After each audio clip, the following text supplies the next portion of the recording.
Gelson Manda. And so just now we look at business that was considered on the floor of the House yesterday, Wednesday, 27th November 2024, when business resumed at 14:30 hours. Madam First Deputy Speaker did make some announcements. Madam First Deputy Speaker recognized that the presence in the public gallery of youths undertaking capacity building in leadership under the Youth Leadership Development Program that was being facilitated by the Frederick Ebet Stiftang in Lusaka District. Madam First Deputy Speaker, on behalf of the National Assembly of Zambia, warmly welcomed the visitors to the National Assembly. In the other announcement, Madam First Deputy Speaker did recognize the presence in the public gallery of three consultants in artificial intelligence in Lusaka District. And so, Madam First Deputy Speaker, on behalf of the National Assembly of Zambia, warmly welcome the visitors to the National Assembly. In the last announcement, Madam First Deputy Speaker recognized the presence in the public gallery of our pupils and teachers from Shama School in Chongwe District. Madam First Deputy Speaker, on behalf of the National Assembly of Zambia, warmly welcomed the visitors to the National Assembly. After those announcements, we had three urgent matters without notice. This is Understanding Order 144, and the first urgent matter without notice did come from Mr. Mijelo. The subject matter was on whether the government would update the nation on when farmers would start planting. Katombola, Member of Parliament, Mr. Clement Andeleki. This was on a maize that was not easily accessible in Katombola parliamentary constituency. This matter was equally inadmissible. And the last urgent matter notice did come from Mr. Chibombwe on what caused the loss of electricity supply in the country on the 24th of November 2024, and this one was equally inadmissible. So those are the three urgent matters without notice that were considered on the floor of the House yesterday. After that, the House went on to consider questions for oral answer number 135 to 137 under Standing Order 80. And we did have a motion that was moved by Ms. Muna Shabantu that the House adopts a report of the Zambian delegation to the 53rd Commonwealth Parliamentary Association Africa Regional Conference and annual general meeting held in Arusha, Tanzania from 29th September to 6th October 2024 for the fourth session of the 13th National Assembly laid on the table of the House on 31st October 2024. We also had a private member's motion that was moved by Mr. Sunday Chanda, who is Kanchiwia Member of Parliament, titled Enhanced Regulation of Online Gambling, that in order that this House urges the government to enhance regulation of online gambling. And so when a question was put, this motion was adopted. After consideration of those motions, the House went on to consider government bills at second reading stage, and the first bill that was considered was the Local Authorities Superannuation Fund Bill, National Assembly Bill number 21 of 2024. It was read the second time and committed to the Committee of the Whole House by the Minister of Rural Development. The other bill that was considered is the Value Added Tax Amendment Bill, National Assembly Bill number 23 of 2024, which was read the first time and it passed. The Zambia Revenue Authority Bill, National Assembly Bill number 26 of 2024, was read the third time and passed. The Insurance Premium Levy Amendment Bill, National Assembly Bill number 28 of 2024, was also read the third time and it passed. After consideration of those bills, we did see the House resolve into committee to look at estimates of revenue and expenditure, including capital and constitutional and statutory expenditure, and looked at two heads, that's Head 45 and Head 46, Matimba. Head 45, which is the Ministry of Community Development and Social Services, and 9,889,620,696 was agreed to. And Head 46, that's the Ministry of Health. The monies that have been allocated to the Ministry of Health for next year is 2,498,161,512 kwacha. And it being 18:25 hours, the chairperson interrupted proceedings and the committee work stood adjourned. And so the House adjourned yesterday accordingly at 18:29 hours. And so this is business that was considered on the floor of the House yesterday, Wednesday, 27th November 2024. Just now we shift our attention and we look at today's order paper. Absolutely, and so business will resume at 14:30 hours with some announcements if there will be any, and urgent matters without notice if there will be any, and of course the House will consider 3 questions for oral answer under Standing Order number 80. We also expect the House to consider bills that are coming at different stages, and the first one is the Judiciary Administration Amendment Bill, National Assembly Bill number 16 of 2024, which is coming at second reading stage. Another bill that will be considered at second reading stage is the Zambia Institute of Quantity Surveyors Bill, National Assembly Bill number 19 of 2024. It will be considered at second reading stage.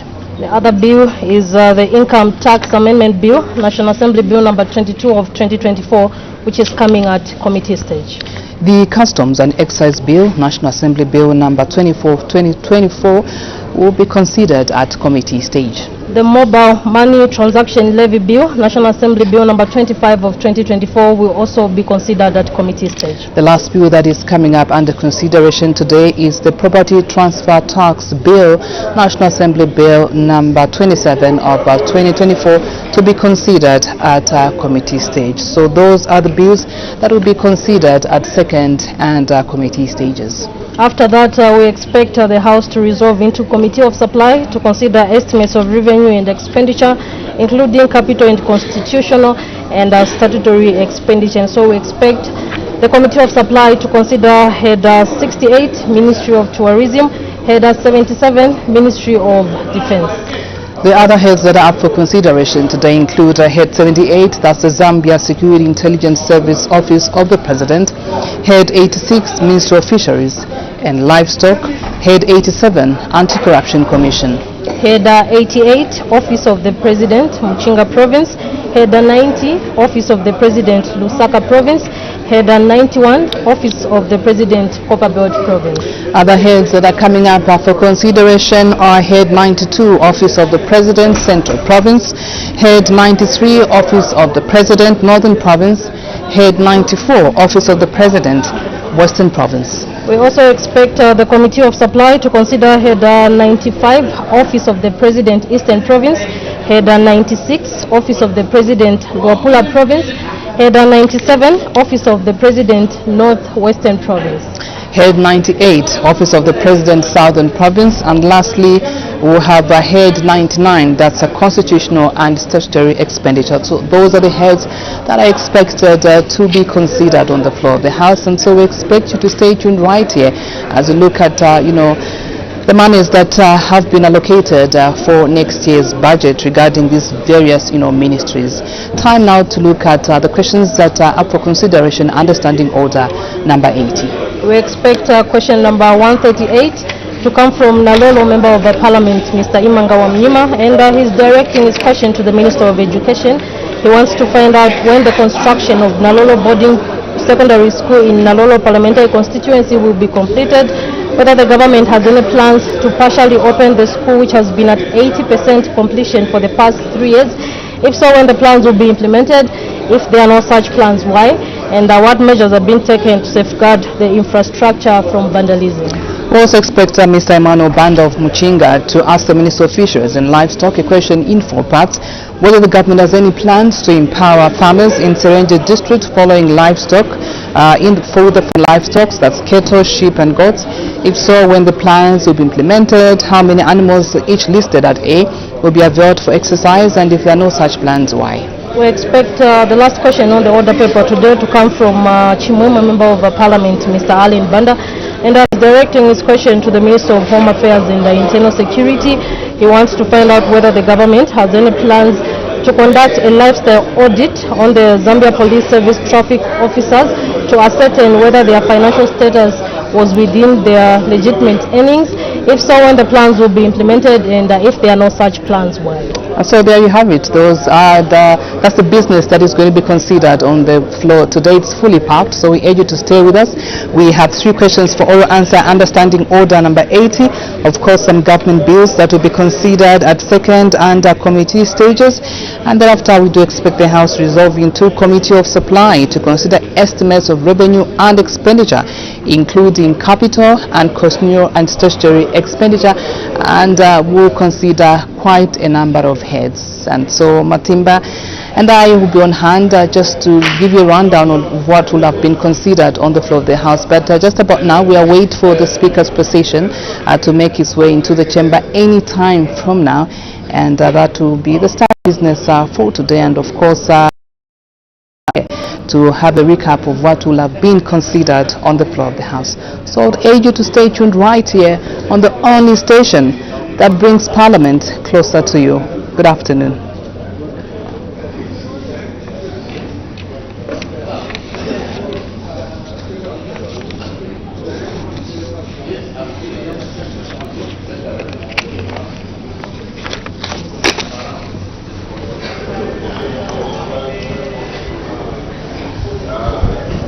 Honorable members of Parliament, Madam Speaker.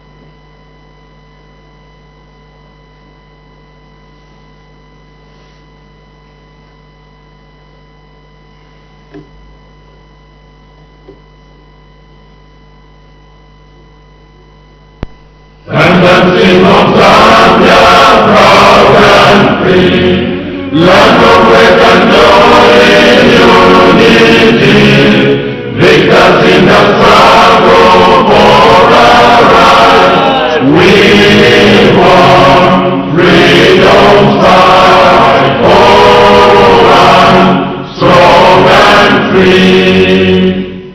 Africa is our own motherland, passion with and blessed by God to them. Let us all our people join as one, brothers under the sun, oh, one, strong and free. One land and one nation is our cry, dignity and peace in Zambia's sky, like a noble eagle in its flight. Zambia, praise to thee, oh, one, strong and free. Praise be to God, praise thee, let the great Zambia, Zambia, Zambia, remain with them under the flag of our land. Zambia, praise to thee, oh, one, strong and free. Prayer. Almighty God, who in your infinite wisdom and providential goodness has appointed the offices of leaders and parliaments for the welfare of society and the just government of the people, we beseech you to consider with your abundant favor as your servants, whom you have been pleased to call to the performance of such important responsibilities in this land. Let your blessing descend upon us here in Parliament assembled, and grant that we may, as in your presence, treat and consider all matters that shall come under our deliberation in so just and faithful a manner as to promote your honor and glory, and to advance the peace, prosperity, and welfare of our country, and of those whose interests you have committed to our charge. Amen.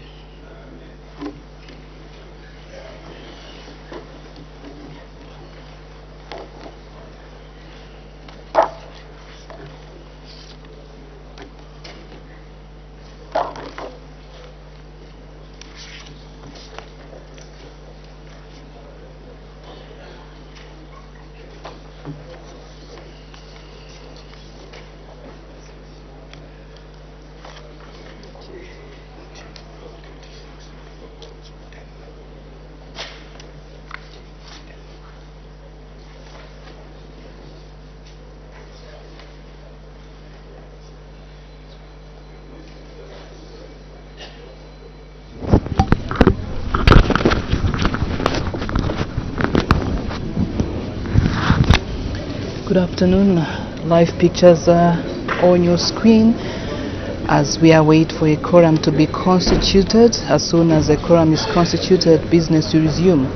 1/3 of members of parliament need to be present in the house in order for business to be transacted. So as soon as that is done, we will have business getting started. But in case you've just joined us and you're wondering what is going to be considered on the floor of the house, we'll just fill you in on what is expected today, Matima.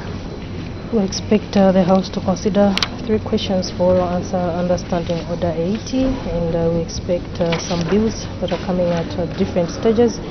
We expect the House to consider the Judiciary Administration Amendment Bill, National Assembly Bill number 16 of 2024, which is coming at second reading stage.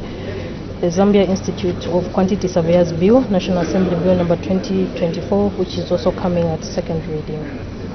The House is also expected to consider the Income Tax Bill, National Assembly Bill number 22 of 2024, which is coming up at committee stage, and the Customs and Excise Bill, National Assembly Bill number 24 of 2024. It will also be considered at committee stage. The Mobile Money Transaction Levy Bill, National Assembly Bill number 25 of 2024, coming at committee stage, and the Property Transfer Tax Amendment Bill, National Assembly Bill number 27 of 2024, also coming at committee stage. And after consideration of those bills, we do expect the House resolving into Committee of Supply to consider estimates of revenue and expenditure, including capital and constitutional and statutory expenditure, and they will consider the following heads: Head 68, Minister of Tourism; Head 77, Minister of Defense; Head 78, Zambia Security Intelligence Service, Office of the President; Head 86, Ministry of Fisheries and Livestock; Head 87, Anti-Corruption Commission; Head 88, Office of the President, Muchinga Province. We also expect the House to consider Head 890, that's the Office of the President, Lusaka Province; Head 91, Office of the President, Cobibot Province; Head 92, Office of the President, Central Province; Head 93, Office of the President, Northern Province; Head 94, Office of the President, Western Province. Head 95 is coming up under consideration. That's the Office of the President. Honorable Member for Kasanengo, are you leaving the House? We also expect the House to consider Head 96, Office of the President, Lopula Province. The House is also expected to consider Head 97, Office of the President, Northwestern Province; Head 98, Office of the President, Southern Province; and Head 99, Constitutional and Statutory Expenditure. All right, so those are the heads that are coming up for consideration today. And as soon as the quorum is constituted, in case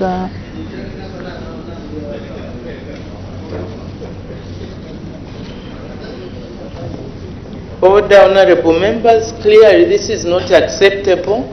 We are starting our business 5 minutes, almost 6 minutes after the appropriate time because of lack of quorum. I don't know how many times we are going to repeat appealing or urging the honorable members to be on time so that we start business on time. Please, can we be disciplined? Honorable members, I have 2 announcements to make. The first announcement is that, honorable members, I wish to recognize the presence in the public gallery of pupils and teachers from Munali Boys Secondary School in Lusaka District.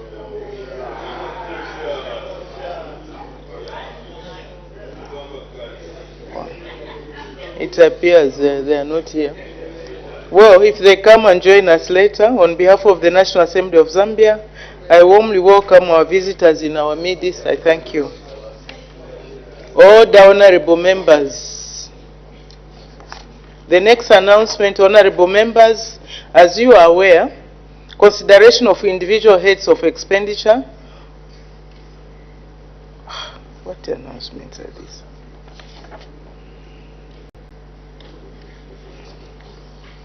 I think we have the wrong announcements today.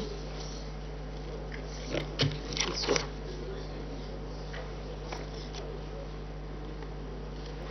So, sorry, honorable members, I was given the wrong papers. Honorable members, I I wish to recognize the presence in the public gallery of 3 visitors from Australia. 3 visitors from Australia, if you, okay.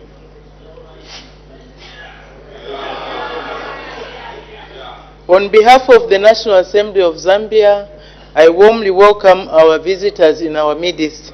I thank you. You may take your seats. Thank you.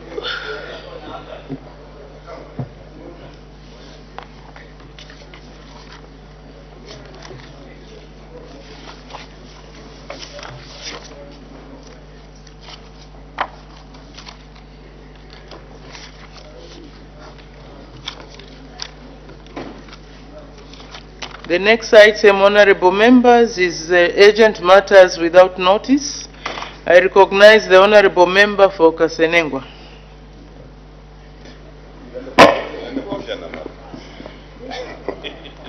Madam Speaker, thank you for this opportunity to raise a matter, an urgent matter without notice. Madam Speaker, this matter goes to the Minister of Home Affairs. Last week, Madam Speaker, the Minister of Home Affairs went on TV and even on this House, updating the nation that the Zimbabwean police had captured Honorable Emmanuel J. Banda. Madam Speaker, the day after... Order, honorable members. The issue of Honorable J.J. Banda, if you can take your seat, honorable member. The issue of the Honorable J.J. Banda, honorable member for Petauke, has been discussed before this honorable House, and a decision was made. So we are not going to repeat ourselves over the same matter. Can we talk about other issues? Our standing orders do not allow tedious repetitions. Unless you have any other urgent matter without notice, we make progress. Questions for oral answer under Standing Order 80. The Honorable Member for Nalolo. Thank you very much, Madam Speaker. Question number 138. The Honorable Minister of Education.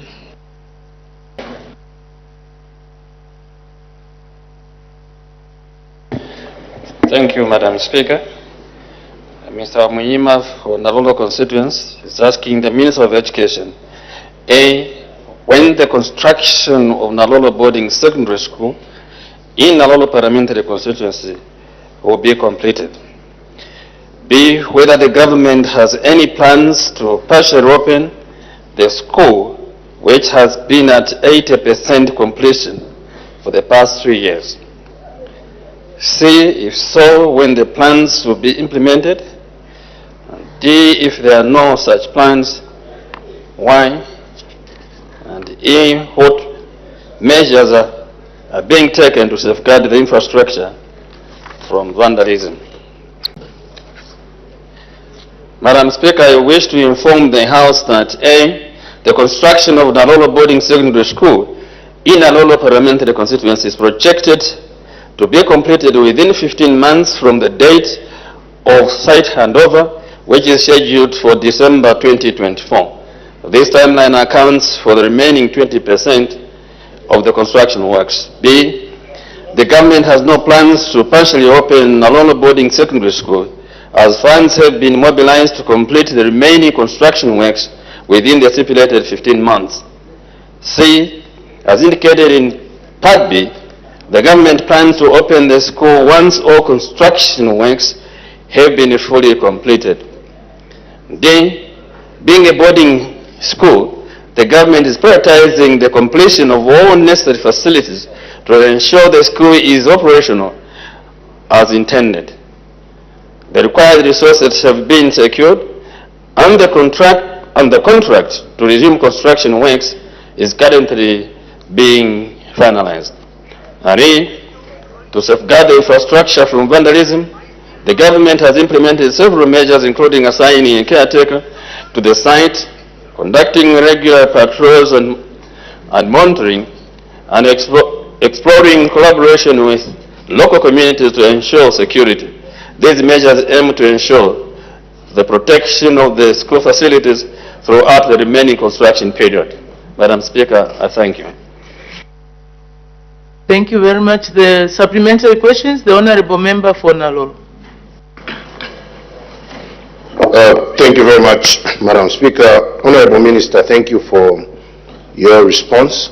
I just want to find out why 20% will take 15 months to complete, given the current desperate situation that the district does not have a boarding school, and that this is the only school that the people have been waiting for. Madam Speaker, I thank you very much. Thank you. The Honorable Minister of Education. Thank you very much, Madam Speaker. This is why, Madam Speaker, I said projected to be completed within 15 months. So it could even be less than 15 months. Thank you. Thank you. The Honorable Member for Kamfinsa. Madam Speaker, thank you for the opportunity to ask the Minister of Education a follow-up question on behalf of the people of Nalolo. Madam Speaker, I wanted to find out from the Minister, considering the amount of work that is remaining, are you able to indicate if we have any provision that has been made in the 2025 national budget to be able to meet the expenses associated with the remaining works? Or is there any other funding that you've identified? I thank you, Madam Speaker. The Honorable Minister of Education. He was not listening. I said that if the contract is, if they are beginning by December, it means that we are using the money which was in 2024. So even if there will be some money in 2025, it will be elsewhere, not in Nalolo boarding secondary school. Thank you very much. That concludes Pia's normal. Oh, the Honorable Member for Nalolo. Thank you very much once again, Madam Speaker. Honorable Minister, I know that you have a lot of stored projects that you inherited, but is it possible for your technical team to go on the ground? I know the provincial administration through the PS Western Province have been there, to go there and assess what, because the contractor there who was there, I don't think they did a handover, to assess the current status, because I believe that it's possible to do a partial opening, particularly for the infrastructure that is 100 complete. Madam Speaker, I thank you. Thank you. The Honorable Minister of Education. Madam Speaker, I had indicated that this is a boarding facility, so it requires full-fledged boarding facilities. In any case, everything has been done apart from external works and so we need our children to go and be in a place where you can be proud to say that this is the only boarding secondary school, and it was completed when you were an MP, and everybody is doing very fine in that boarding secondary school. Thank you. Next question. The Honorable Member for Muchinga. Thank you so much, Madam Speaker. Question number 139. Thank you. The Honorable Minister of Fisheries and Livestock. Thank you, Madam Speaker. Honorable Emmanuel Banda Mchinga, to ask the Minister of Fisheries and Livestock 4 questions.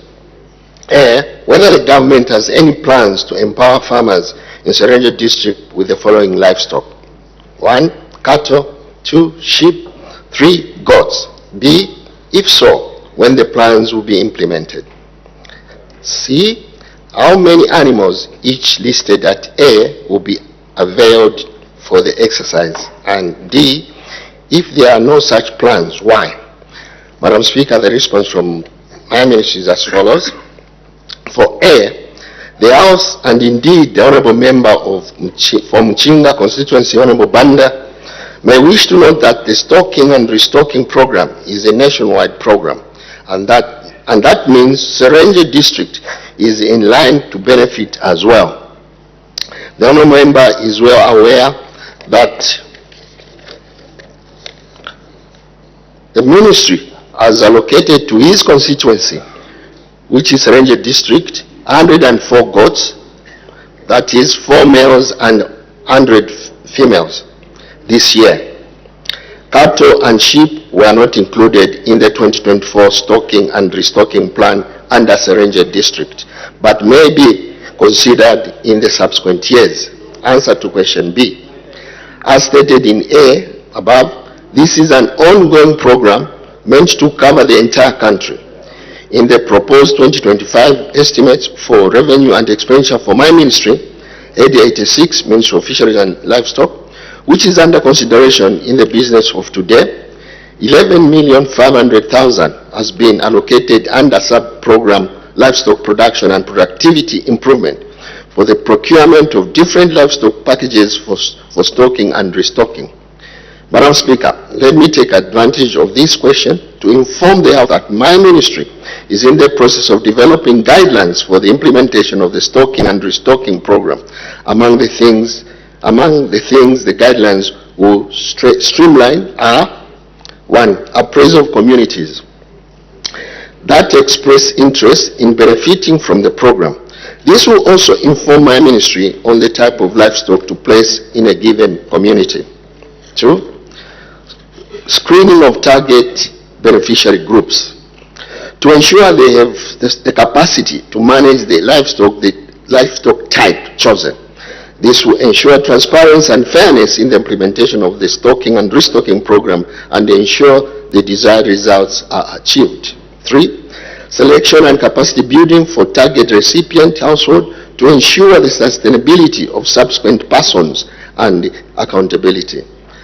Answer to question C. The number of animals to be given to identified beneficiaries will vary according to species in question and the resource envelope. For instance, in the case of cattle, we will be promoting a 1 livestock unit per household, while for goats it will be 4 females and 1 male goat per household.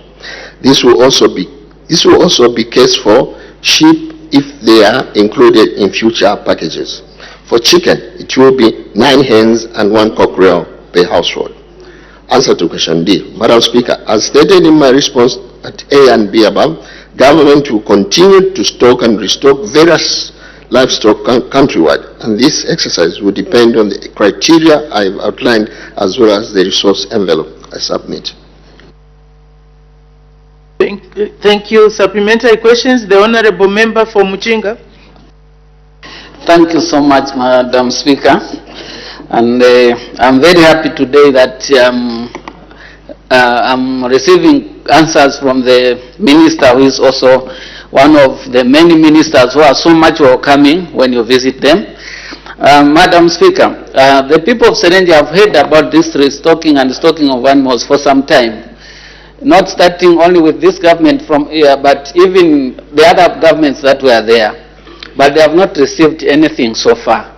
Now, my question is, why is it that government is taking too long to consider Serenje, which is just nearby and blessed with a lot of land, water, and the area is disease-free?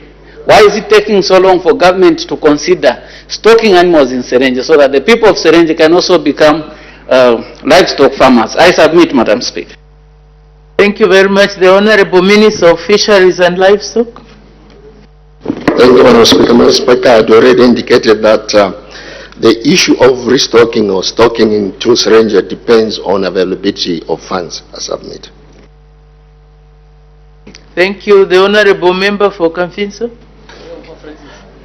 Madam Speaker, the Minister of Livestock, in responding to the questions that were raised, did highlight the fact that this is a nationwide program. I wanted to find out from the Minister, what is the criteria for determining who will benefit from this particular activity, considering that this will be taxpayers' money that will be given out for people that will benefit in Serenje as well as other parts of Zambia. Madam Speaker, I thank you. This was a constituency-based question. We shouldn't open it too wide. We have other work to do on the order paper. So we restrict it to the Serenge district as requested by the Honorable Member for Mchinga. Honorable Member for Ron. Madam Speaker, I want to thank you for giving me the opportunity to ask a follow-up question. Honorable Minister, you have indicated that Serenge is earmarked to receive 100 female goats and 4 he-goats. Really, I would want to know, Honorable Minister, what criteria will be used to allocate this 104 goats to the entire district of Serenge. How are you going to identify the beneficiaries? I thank you, Madam Speaker. Thank you. The Honorable Minister of Fisheries and Livestock. Thank you, Madam Speaker. Madam Speaker, the beneficiaries are usually the is involved in the selection of these cooperatives, as well as the area member of parliament. If you sit and speak to Honorable Ban, he will be able to guide you appropriately how it is done. I submit. The Honorable Member for Muchinga. Thank you, Madam Speaker. I want Minister to give the people of Muchinga a clear roadmap as to when the 104 goats will be delivered this year, because we are already so if Honorable Minister can just tell the people of Muchinga that before the month end of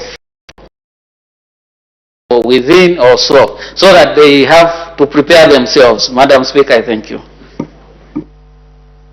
The Honorable Minister of Fisheries and Livestock. Thank you, Madam Speaker. It is my considered view that since this restoration was part of the 2024 allocation, it should be done before the end of this year. I submit.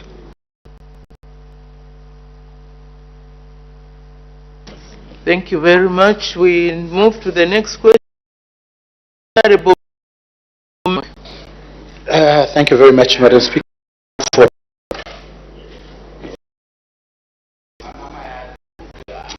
The Minister of Home Affairs and Internal Security.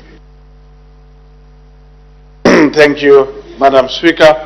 Madam Speaker, Honorable Allen Banda, Member of Parliament for Chimwemwe constituency, asked the Minister of Home Affairs and Internal Security whether the government has to conduct a lifestyle audit on the Zambia Police Service traffic officers to ascertain whether their financial status was within their legitimate earning. B, if so, when the plans will be implemented, and what awareness, and C, if there are no such plans, why?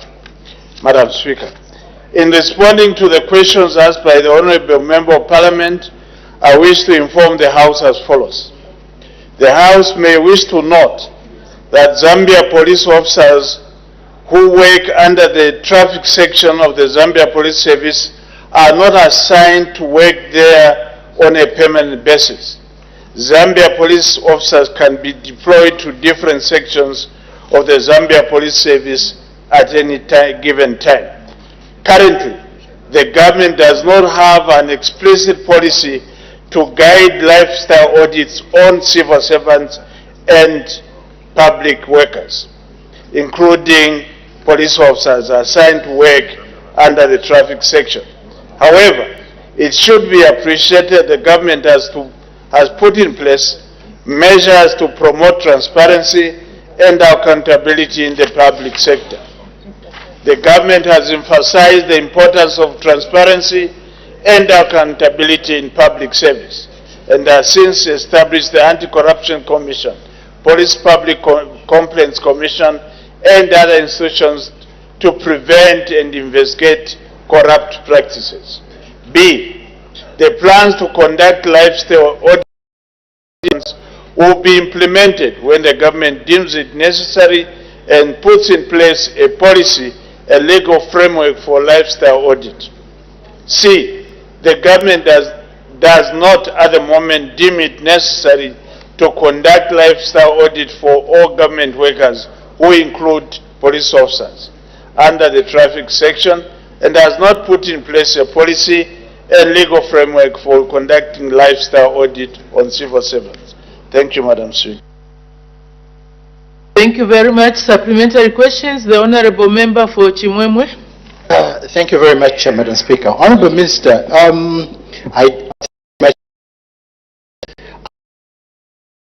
I think the Minister of Finance needs all the revenue. And if you come to Kitwe, most of the flats that are built in Kitwe, the buses that we call NOAA buses, all belong to the traffic section.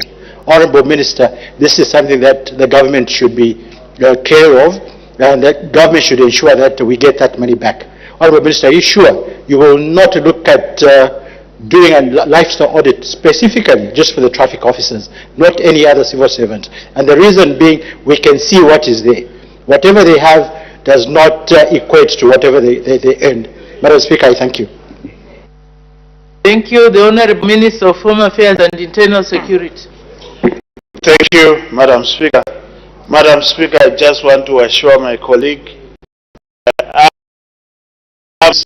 pertaining to the perception on the part of traffic officers that there is corruption and that the government is not getting the due resources that is supposed to be gotten from traffic offenders. We have put measures in place, Madam Speaker, to ensure that who are found wanting remit the requisite fines to the Ministry of Finance. You may have noted that we have that no fines are to be paid through this office. Those directives have been given that all fines must be paid through the designated banks. In the event that there are no banks in the area, police officers are supposed to issue receipts, genuine receipts, after payment, so that the government of the Republic of Zambia can derive the benefits of those fines.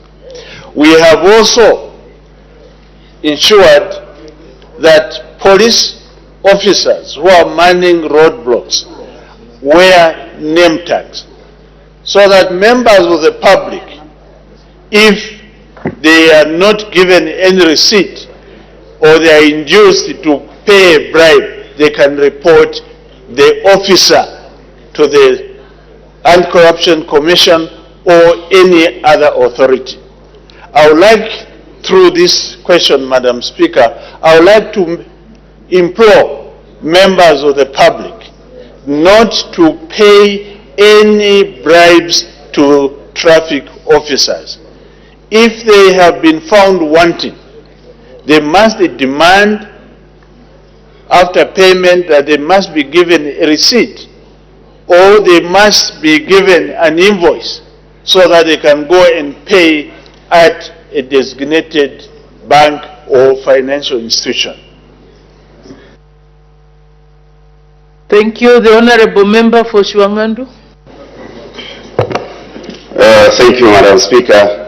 And Madam Speaker, maybe before I pose the follow-up question to the Honourable Minister, just permit me on behalf of the people of Shuangandu to convey our condolences to the Minister and indeed the police service for the untimely death of Sergeant Mike Mumba, a traffic officer who lost his life on the line of duty this morning. Madam Speaker, this is an officer who is part of the very important task of sweeping the motorcade for the His Excellency the President. And so we commiserate with the family of this young officer, and we hope that the minister will put measures to protect our men and women in uniform who are on that risk on the line of duty. Minister, my follow-up question is that indeed you can't do a policy that can only be specifically for the traffic officers, because I don't know how that can work. But I do recall that the Honorable Minister of Justice did indicate to us, I think in the first year of your being in office, that one of the priority policies we were going to deal with was the lifestyle audit for public servants, starting from the topmost up to the bottom. What has happened to that desire of bringing in the lifestyle audit in the public sector? I thank you. Thank you. The Honorable Minister of Home Affairs and Internal Security. Thank you, Madam Speaker. Madam Speaker, I want to inform my dear colleague that the government is in the process of reviewing the Anti-Corruption Act. Within that process, that is one of the issues we'll be dealing with. We'll do extensive consultations with members of the public. Thank you, Madam Speaker. Thank you. The Honorable Member for Lukasha. I thank you very much, Madam Speaker, for the opportunity to ask the Minister a follow-up question as well. Honorable Minister, I just wanted to find out what is the status currently of the integrity committees within the Zambia Police Service which were required by regulation of government. Thank you, Madam Speaker. Thank you. The Honorable Minister of Home Affairs and Internal Security. Thank you, Madam Speaker. I just want to inform my colleague and the nation that the integrity committees that have been established by government through the Anti-Corruption Commission in all government institutions are functional. Thank you. The Honorable Member for Kabwata. Thank you, Madam Speaker, for the opportunity. Honorable Minister, I just wanted to find out whether your ministry, through the Zambia Police Traffic Station, could actually set up a workshop together with the Anti-Corruption Commission to sensitize most of these officers. Sometimes you find that some of these officers, they do things without actually knowing the dangers of corruption. Thank you. The Honorable Minister of Home Affairs and Internal Security. Thank you, Madam Speaker. Madam Speaker, I want to state that police officers, in the course of training, they are made to appreciate matters to do with corruption. They are very cognizant. No one can claim that they are ignorant on issues of corruption. They are knowledgeable, Madam Speaker. Thank you. The Honorable Member for Namala. Thank you so much, Madam Speaker. Through to the Minister. Minister, you talked about the issue of genuine receipts. I just wanted to find out how the public would know whether this indeed is genuine, going by what used happened before I submit. Thank you. The Honorable Minister of Home Affairs and Internal Security. Thank you, Madam Speaker. Madam Speaker, the genuine receipts of government, they have particular features, inclusive of the government logo on them. Thank you very much. I see no further indications, so we make progress. The clerk will now read the orders of the day. The Judiciary Administration Amendment Bill, National Assembly Bill number 16 of 2024, second reading. The Honorable Acting Minister of Justice.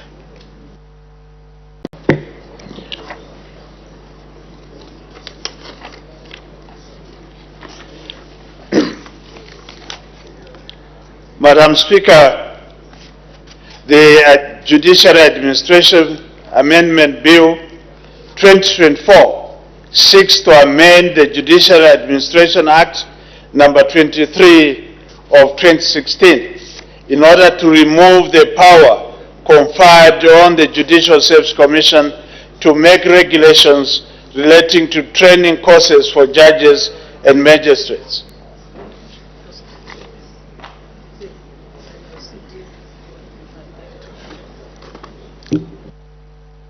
I beg your pardon, Madam Speaker. Madam Speaker, I beg to move that the bill be now read a second time. Thank you. The question is that the bill be now read a second time. Any debate? The Honorable Acting Minister of Justice. Thank you, Madam Speaker. Madam Speaker, the Judiciary Administration Amendment Bill 2024 seeks to amend the Judicial Administration Act number 23 of 2016 in order to remove the power conferred on the Judicial Service Commission to make regulations relating to training courses for judges and magistrates. This power is now in the purview of the Judicial Training Institute of Zambia by virtue of the Judicial Training Institute of Zambia Act number 14 of 2023. The enactment of the Judicial Training Institute of Zambia Act 23 established the Judicial Training Institute of Zambia, whose functions include providing and developing judicial education and professional training for judges, judicial officers, and judicial staff. Madam Speaker, currently Section 23(2)(g) of the Judiciary Administration Act empowers the Commission to make regulations relating to training courses for judges and magistrates. Therefore, it has become necessary to introduce this bill so as to harmonize the Judiciary Administration Act 2016 with the recently enacted Judicial Training Institute of Zambia Act of 2023. Madam Speaker, the salient provision of the bill is to amend Section 23(2) of the Judicial Administration Act of 2016 by the deletion of paragraph G so as to remove the power of the Judicial Service Commission to make regulations relating to training courses for judges and magistrates. Madam Speaker, the enactment of the bill will ensure that the functions of the Judicial Service Commission do not duplicate the functions of the Judicial Training Institute of Zambia, as the training of judges, judicial officers, and judicial staff will be vested solely in the Judicial Training Institute. The amendment will further allow for the efficient and effective delivery of legal education and training in the country. Madam Speaker, this bill is very progressive, and I therefore urge the honorable members of this House to wholeheartedly support it. Madam Speaker, I beg to move. Thank you very much. Any further debate? The chairperson of the Committee on Legal Affairs, Human Rights and Governance, the honorable member for Katombo, I don't see him. Oh. Okay, the deputy. Thank you so much, Madam Speaker. Madam Speaker, the Committee on Legal Affairs, Human Rights and Governance was tasked to scrutinize the Judiciary Administration Amendment Bill number 16 of 2024, referred to it by the House on 31st October 2024. The bill seeks to amend the Judicial Administration Act number 23 of 2016 in order to delete the power conferred on the Judicial Commission to make regulations relating to training courses in the judicial service. Madam Speaker, I wish to state from the onset that the bill received immense support from the stakeholders. The Committee on Legal Affairs, Human Rights and Governance also fully supports the bill. Madam Speaker, since the establishment of the Judicial Training Institute through the Judicial Training Institute Act number 2023, which provides for the development of judicial education and professional training for judges, judicial officers, and judicial staff, it has become imperative that the Judicial Administration Act must be amended by deleting Section 23, subsection 2G, to avoid duplication of laws and inconsistencies. It is therefore a consequential amendment so as to align the provisions of the law. In this regard, I urge this Honorable House to support the bill. At this point, Madam Speaker, allow me to pay tribute to the stakeholders who tendered variable written and oral submissions to the committee during its deliberations. I also thank you, Madam Speaker, and the Clerk of the National Assembly for the unwavering technical support and services rendered to the committee during its meetings. Madam Speaker, I thank you. Thank you very much. Any further debate? Honorable Member for Shwangandu. Thank you so much, Madam Speaker, for allowing me to make a few comments on the proposed amendments to the bill, which we have been informed are consequential amendments. Indeed, Madam Speaker, in agreeing with the proposals, it is important that we support all the programs that are intended for the purpose of building capacity in our adjudicators, the judges, magistrates, and officers of the court. Madam Speaker, I would further also suggest to the Minister that as we are building capacity, he has run away from that duty of sorry about that, Madam Speaker.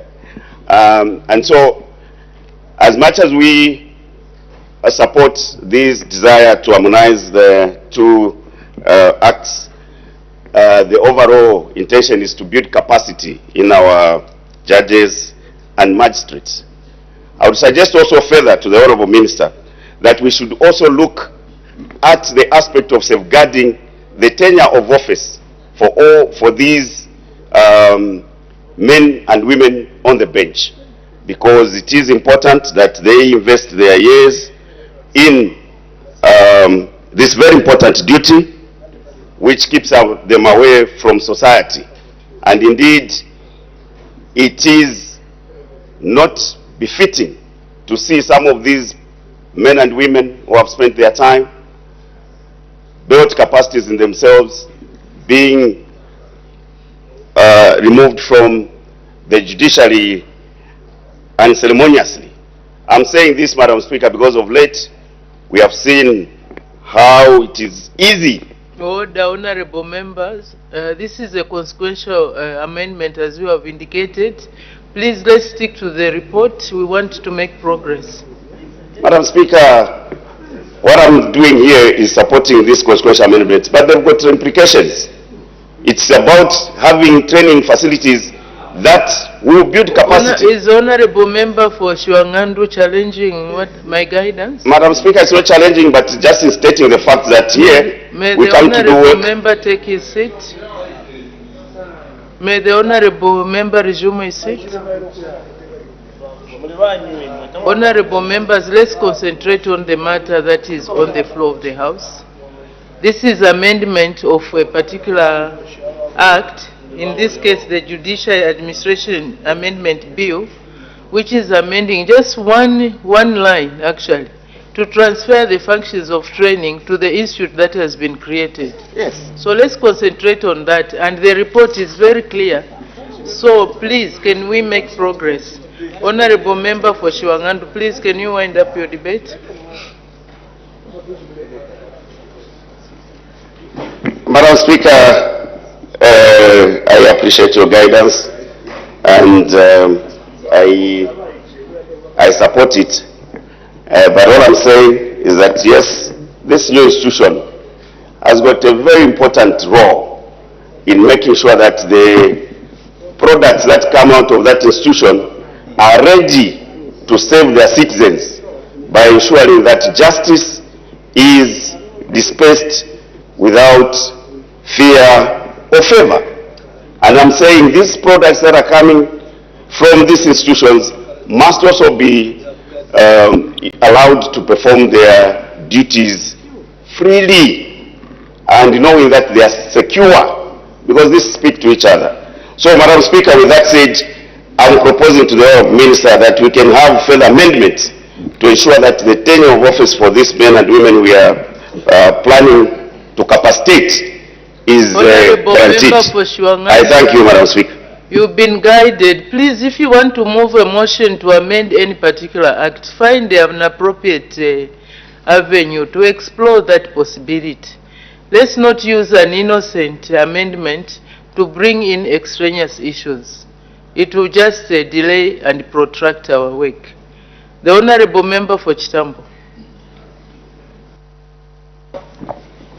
I'm very grateful for the opportunity. Indeed, to capacitate an institution is one of the things that Zambians are yearning to see. Madam Speaker, it also takes a little bit longer for people to appreciate such kind of advancement, especially that we must also be looking at those that are in rural areas, the magistrates, the judicial workers who are at the lowest level. How well are we going to guide them for them to understand this proposal by the minister? It's a very good proposal, Madam Speaker.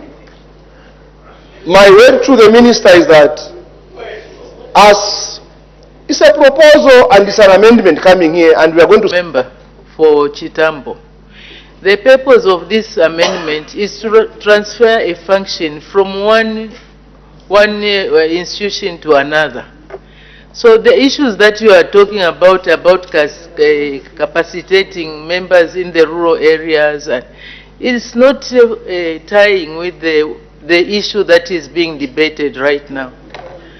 Again, Honourable Member for Chitambo, if you have any proposal on anything, please find another avenue that you can explore to bring that to the attention of the executive than to draw us in a debate that is outside what we are discussing right now. With that, Honourable Minister for Justice, Acting Minister of Justice, winding up debate. Thank you, Madam Speaker. Madam Speaker, I would like to thank my two colleagues, the Honourable Member of Parliament for Shwangandu and the Honourable Member of Parliament for Chitambo. We had cross purposes over this particular issue. I would like to sincerely thank the committee for the report they have submitted in supporting this particular amendment. Thank you, Madam Speaker. Thank you. Time to make a decision. I put a question. The question is that the bill be now read a second time. As many as are of that opinion say aye. Aye. Of the contrary say no. The ayes have it. The ayes have it. The question is resolved in the affirmative. Let the bill be read a second time. The Judiciary Administration Amendment Bill, National Assembly Bill number 16 of 2024.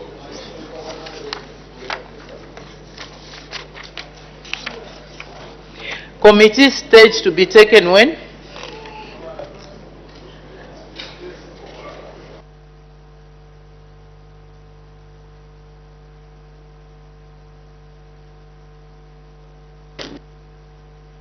Tuesday, the 3rd of December, Madam Speaker.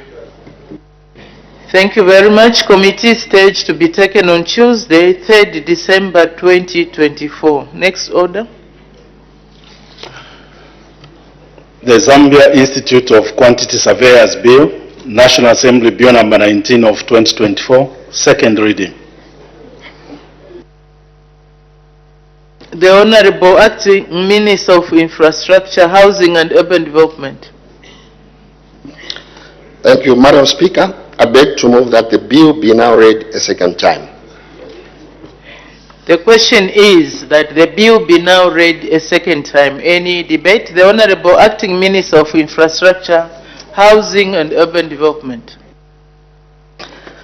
Madam Speaker, I wish to thank the Committee on Transport Works and Supply for their work in the Zambia Institute of Quantity Surveyors Bill number 19 of 2024. The objects of the bill are to A. Establish the Zambia Institute of Quantity Surveyors and provide for its functions.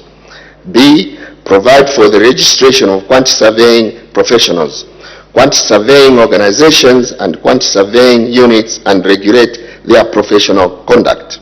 C. Repeal and replace the Quantity Surveyors Act 1995. And finally, D. Provide for the matters connected with or incidental to the foregoing. Madam Speaker, the bill also seeks to broaden the scope of membership, allowing for wider representation of quantity surveying professionals at various levels, including students. This registration will also strengthen the regulation of the quantity surveying profession and ensure adherence to the highest professional standards expected of quantity surveyors. Madam Speaker, the enactment of this bill into law will significantly contribute. I'm grateful for the support of the committee and look forward to the favorable consideration of the bill by the House. I thank you. Thank you very much. Any further debate? The Vice Chairperson of the Committee on Transport Works and Supply, the Honorable Member for Ron. Madam Speaker, I want to thank you for giving me an opportunity to give the report of the committee. Madam Speaker, in accordance with its terms of reference as provided for in Standing Orders 206 and 207J of the National Assembly of Zambia, Standing Orders 2024, the committee was tasked to consider the Zambia Institute of Quantity Surveyors Bill number 19 of 2024. To acquaint itself with the ramifications of the bill, the committee sought both written and oral submissions from key stakeholders. Madam Speaker, I want to state that all other witnesses who appeared before the committee were in support of the bill. Madam Speaker, in supporting the bill, stakeholders acknowledge that the piece of legislation, once enacted, will ensure continued growth and regulations of the quantity surveying profession in Zambia. They also stated that the law is of paramount importance because it outlines the framework for enhancing the profession landscape of quantity surveyors, improving public spending efficiency, and indeed promoting collaborations within the construction industry. Madam Speaker, while the bill has been generally supported by stakeholders, a few concerns on certain provisions of the bill were raised by stakeholders.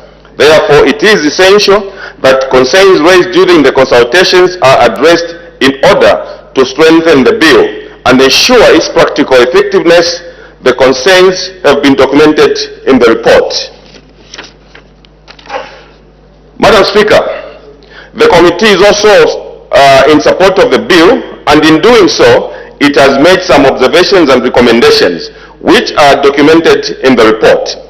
Madam, allow me to highlight some of these observations and recommendations for the benefit of the House.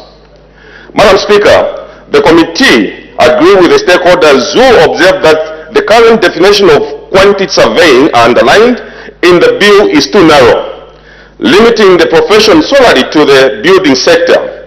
This is because quantity surveying, as we know, Madam Speaker, extends far beyond buildings and is a vital part of civil, mechanical, and electrical engineering. Additionally, in jurisdictions such as South Africa, the profession is more widely inclusive of the key engineering disciplines.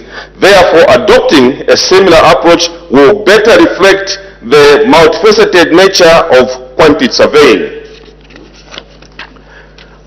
In view of the foregoing, the committee recommends that the definition of quantity surveying be expanded to encompass these other areas.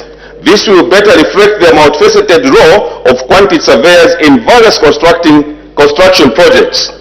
Doing so will ultimately enhance project management and promote more efficient public utilization of resources, especially for large infrastructure projects. Madam Speaker, the committee has reviewed clause 18 of the bill, which addresses the title and description of a registered quantity surveying profession. While we support the principle behind this clause, the committee has identified an unnecessary reference to the phrase in the Constitution. The committee is of the view that the title and designation of a quantity surveying profession should be protected by the law itself and through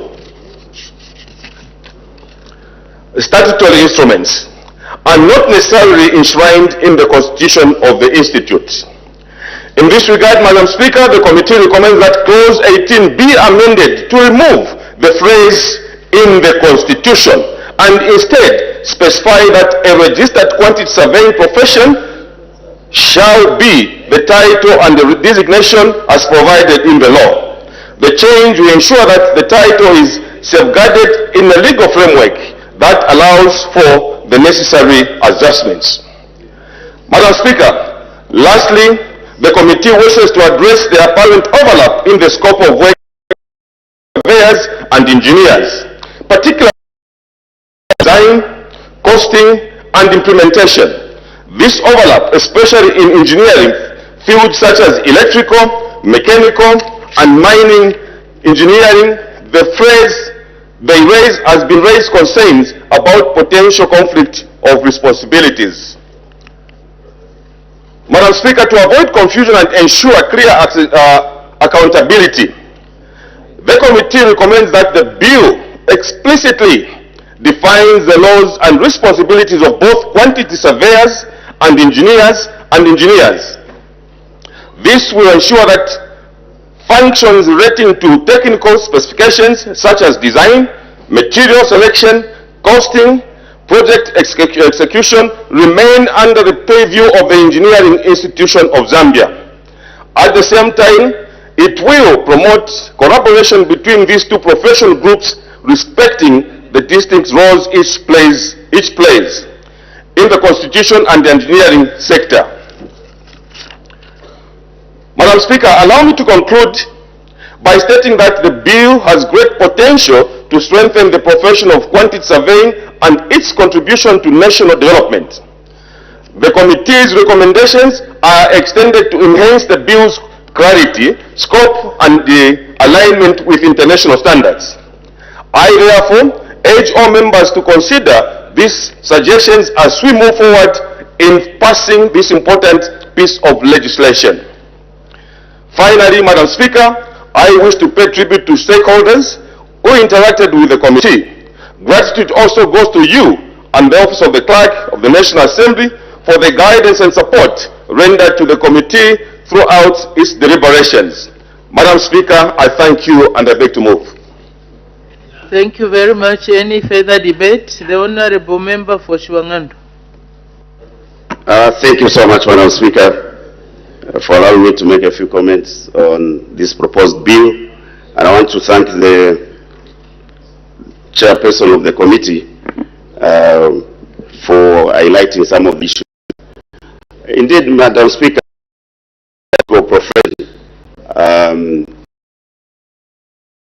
and here we have had, for example, in the local authorities, where the values for civil works have been varying for unjustifiable reasons. Take, for instance, a classroom block, 1 by 3 classroom block costing different figures from one area to another. This profession is very critical because they work with ascertaining the costs and values. Work relates to those, the architects who design down the cost aspects. They will give you the projected, estimated cost of undertaking a project, for example. And when I went through the report, I didn't see much of the sanctions that would have to be meted on those that will be found wanting. Because as you know, Madam Speaker, one of the roles they play in quantifying the works, those works that are paid on a pro rata basis. These are the ones that go on the ground to ascertain how much work could have been done and how much money should be paid to the contractors. And so you find that sometimes where the contractors abandon the project, the money that could have been paid to the contractor is much more than the works that have been executed. So it's important that with this bill coming, we must know whose duty it is, because now you find engineers doing the quantity surveying reports, not their minds, and that's the reason why I think the chapter of duty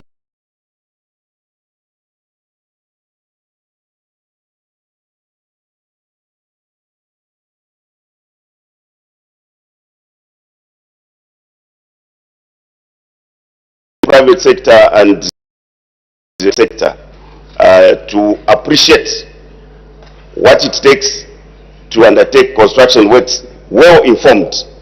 We have seen engineers being sanctioned for the quality of a building in terms of structure. So we would want to see sanctions that will be streamlined for the quantity surveyors who are found wanting by misinforming clients or by making clients lose money where they shouldn't have lost money because of negligence in terms of the work that is done. Madam Speaker, as I wind up, I would like to just put it on record that it's good to see our Honor the Vice President, and I hope she'll be here tomorrow so that we can interact with her after a long time. I thank you, Madam Speaker. Oh, but you like talking about people. I'm sure her Honor will be there tomorrow. Any further debate? I see none. The Honorable Acting Minister of Infrastructure and Housing and Urban Development, winding up debate.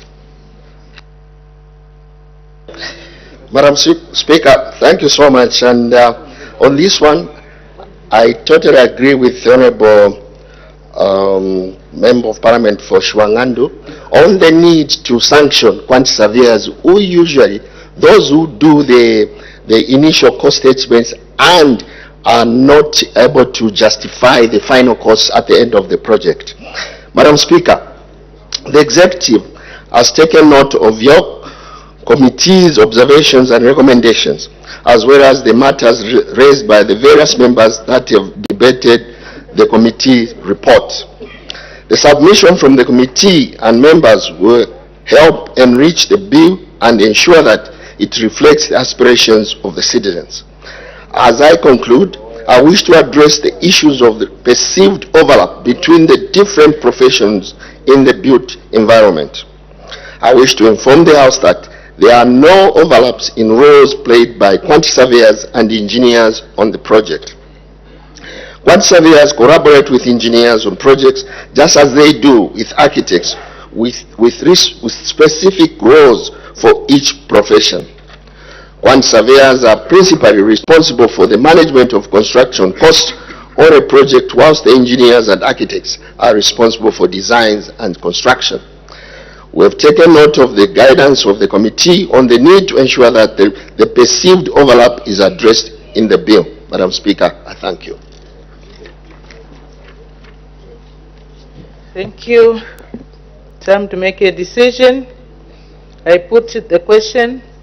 The question is that the bill be now read a second time. As many as are of that opinion say aye. Aye. Of the contrary say no. The ayes have it. The ayes have it. The question is resolved in the affirmative. Let the bill be read a second time. The Zambia Institute of Quantity Surveyors Bill, National Assembly Bill number 19 of 2024. Committee stage to be taken when? Tuesday, 3rd December 2024. Thank you. Committee stage to be taken on Tuesday, 3rd December 2024. Next order. the Income Tax Amendment Bill, National Assembly Bill number 22 of 2024, committee stage. I now consolidate orders number 3, 4, 5, and 6, and the House will resolve into committee.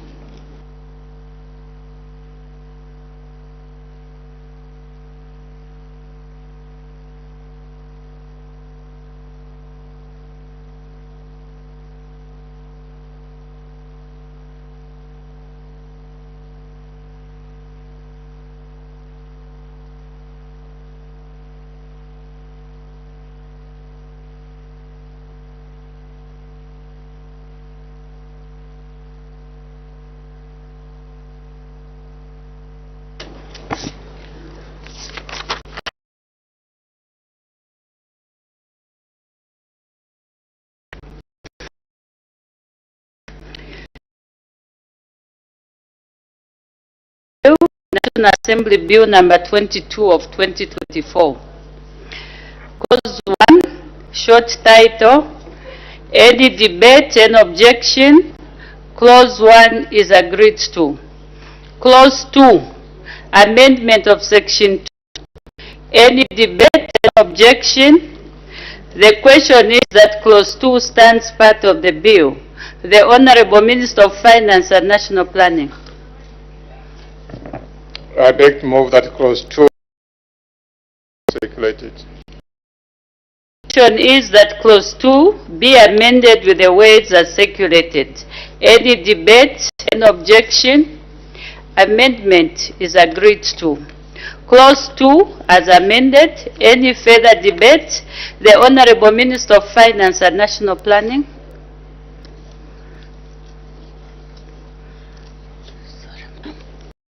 Move that clause 2 be further amended. The question is that clause 2 be further amended with the words as circulated. Any debate, any objection? Amendment is agreed to. Clause 2 as amended. Any further debate? I put the question that clause 2 as further amended stands part of the bill. As many as are of that opinion say aye. Of the contrary say no. The ayes have it. The question is resolved in the affirmative.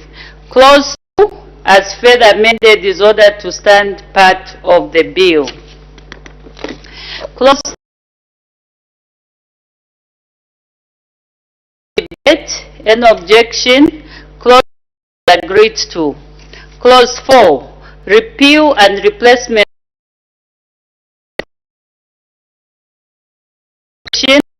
Clause 4 is agreed. Clause 5, amendment of section 45. Any objection? Clause 5 is agreed. Clause 6, amendment of section 46A. Any debate? Any objection? Clause 6 is agreed to. Clause 7, repeal and replacement of section 81B. The question is that clause 7 stands part of the bill. The Honorable Minister of Finance and National Planning. I beg to move that clause 7 be amended with words circulated. The question is that clause 7 be amended with the words as circulated. Any debate? Any objection? Amendment is agreed to. Clause 7 as amended. Any further debate? I see none. I put the question. The question is that clause 7 stands part of the bill. As many as are of that opinion say aye. Of the contrary say no. The ayes have it. The question is resolved in the affirmative. Clause 7 as amended is ordered to the bill. Clause 8, amendment of section 81C. Any debate and objection? Clause 8 is agreed to. Clause 9, amendment of section 82A. Any debate and objection? Clause 9 is agreed to. Clause 10, amendment of section 84. Any debate, any objection? Clause 10 is agreed to. Clause 11, amendment of second schedule. Any debate, any objection? Clause 11 is agreed to. Clause 12, amendment of ninth schedule.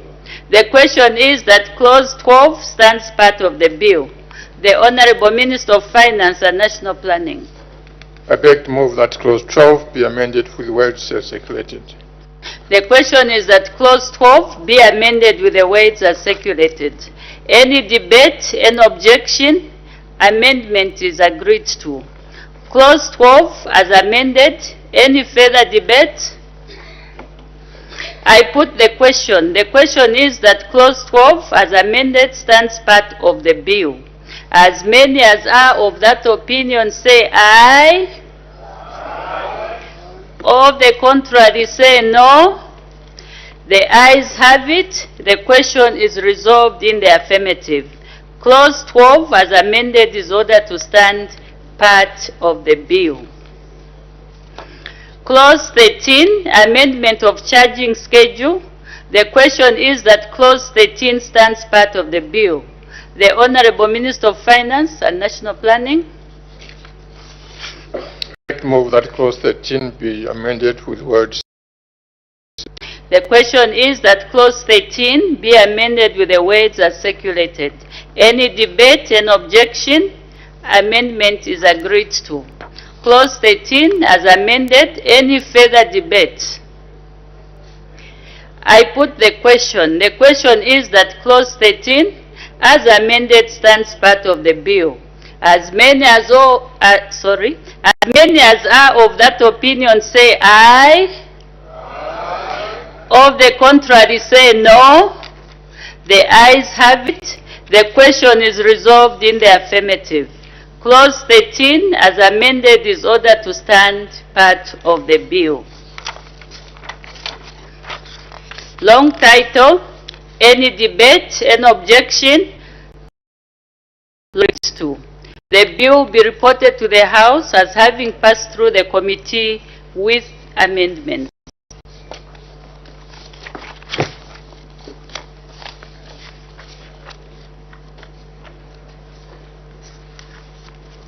We move to the next bill, the Customs and Excise Amendment Bill, National Assembly Bill number 24 of 2024. Clause 1, short title, any debate, any objection? Clause 1 is agreed to. Clause 2.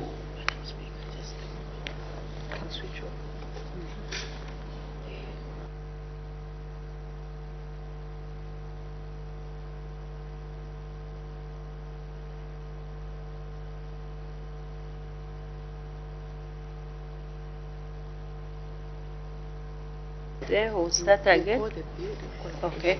Just a minute, Honorable Minister. The Customs and Excise Amendment Bill, National Assembly Bill number 24 of 2024. The Honorable Minister of Finance and National Planning.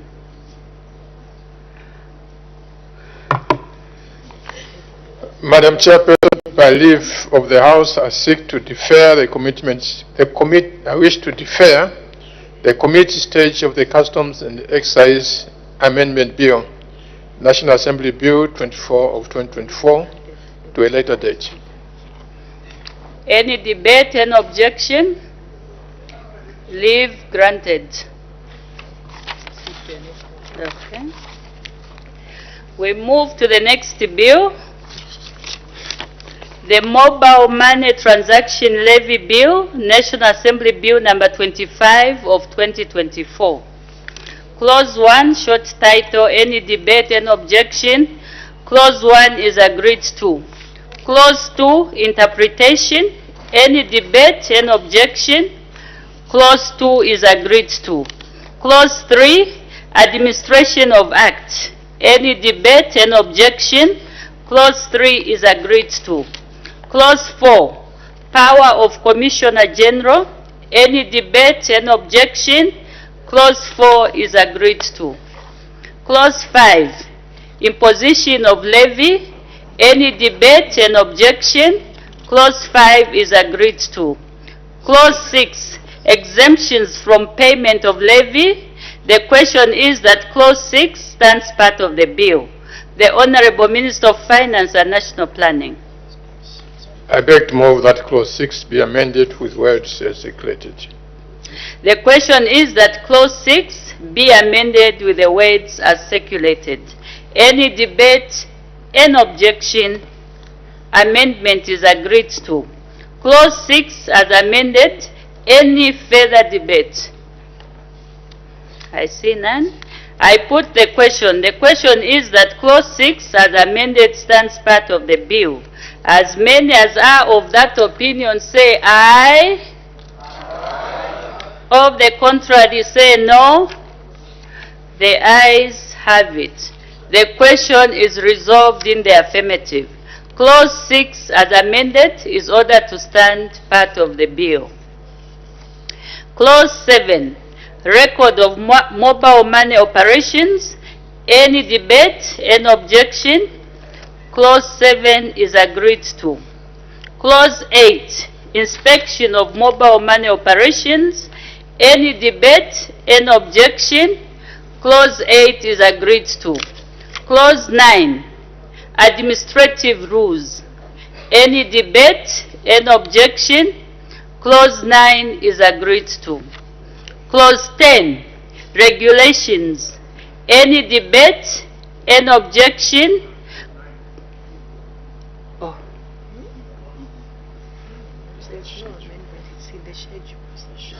Okay, I'm told the amendment is in the schedule. Okay. So Clause 9, administrative rules. Any debate, any objection? Clause 9 is agreed to. Clause 10, regulations. Any debate, any objection? Clause 10 is agreed to. Clause 11, repeal of Act number 16 of 2023 and savings and transitional provisions. Any debate, any objection? Clause 11 is agreed to. Schedule on page 9. Any debate, any objection? The question is that schedule on page 9 stands. The Honorable Minister of Finance and National Planning. I beg to move that the schedule on page 9 be amended with words as circulated. The question is that schedule on page 9 be amended with the words as circulated. Any debate, any objection? Amendment is agreed to. Schedule on page 9 as amended. Any further debate? I put the question. The question is that schedule on page 9 as amended stands part of the bill. As many as are of that opinion say aye. Of the contrary say no. The ayes have it. The question is resolved in the affirmative. Schedule on page 9 as amended is ordered to stand part of the bill. Long title, any debate, any objection? Long title is agreed to. The bill will be reported to the House as having passed through the committee with amendments. We move to the last bill.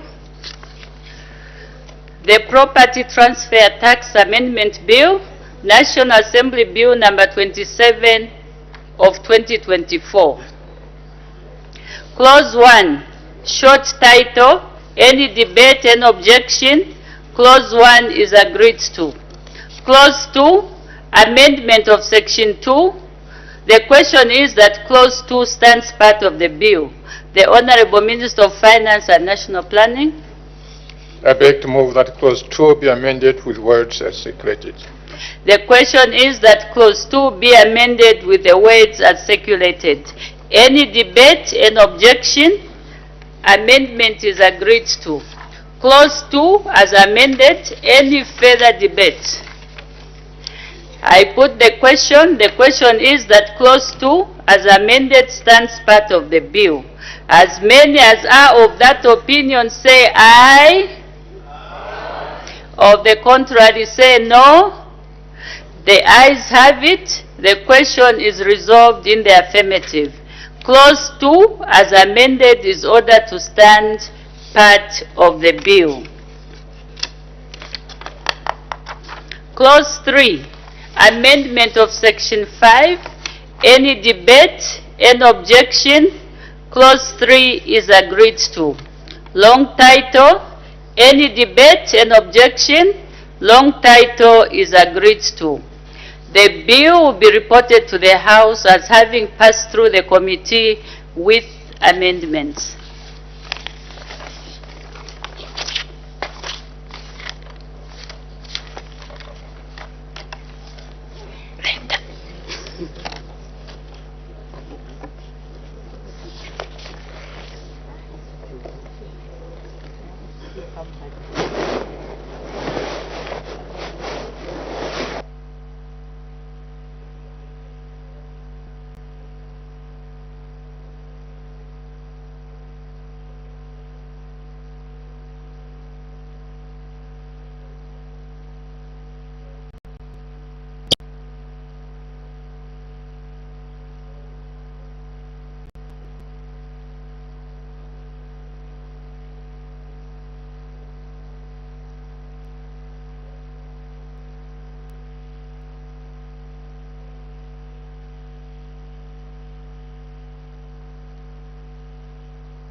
Madam, I have to report to the House that the Committee of the Whole House has gone through the Income Tax Amendment Bill, National Assembly Bill number 22 of 2024 with amendments.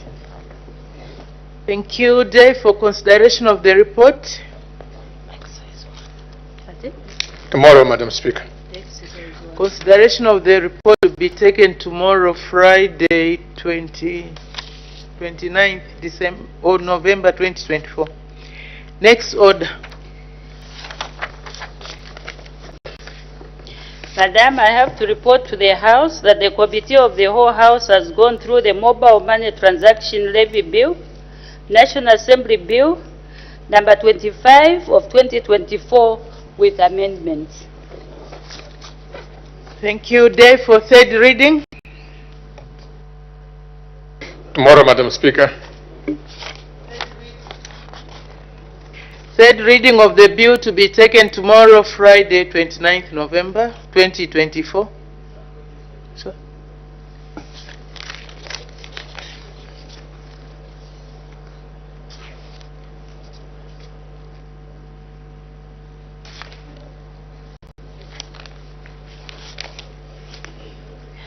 Okay. Sorry, I believe it's supposed to be day for consideration of the report. 52.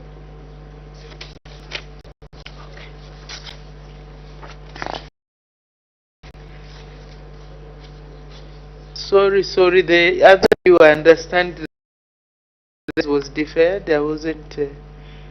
Okay, thank you. Day for consideration of the report. Tomorrow, Madam Speaker. Consideration be taken tomorrow, Friday, 29th November 2024. Next order. Madam, I have to report to the House that the Committee of the Whole House has gone through the Property Transfer Tax Amendment Bill, National Assembly Bill number 27 of 2024 with amendments. Thank you. Day for consideration of the report. Tomorrow, Madam Speaker. Consideration of the report to be taken tomorrow, Friday, 29th November 2024. Next order.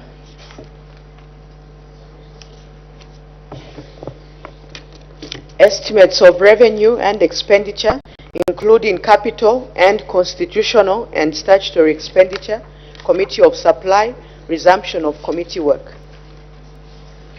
The House will now resolve into committee.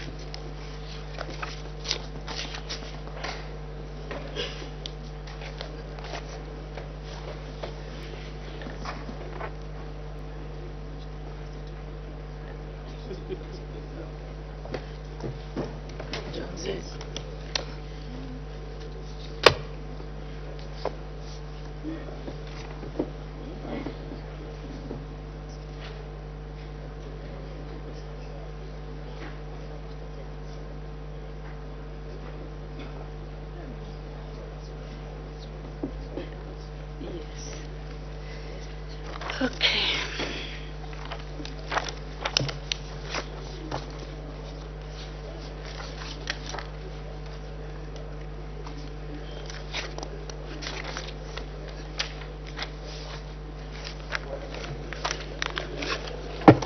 Order.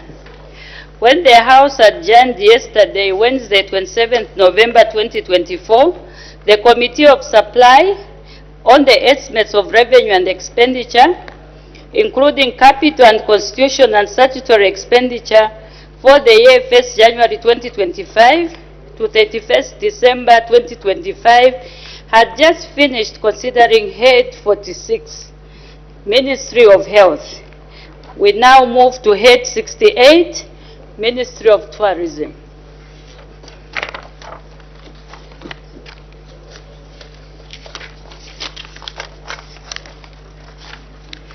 The Honorable Minister of Tourism. Madam Chairperson, I beg to move that head total 1,289,935,340 be approved in respect of Head 68, Ministry of Tourism, in line with the programs as outlined in the Yellow Book. The question is that head total 1,289,935,340 kwacha be approved in respect of Head 68, Ministry of Tourism, in line with the programs as outlined in the Yellow Book. Any debate? Any objection? Mr. Banda. Thank you very much, Madam Speaker. Honorable Minister, may I take you to Yellow Book? Head 68. It's on page 586.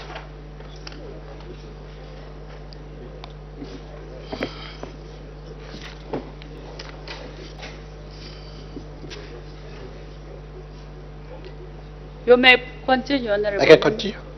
It's table 1 and sub-program 26. This is on transfers, Minister.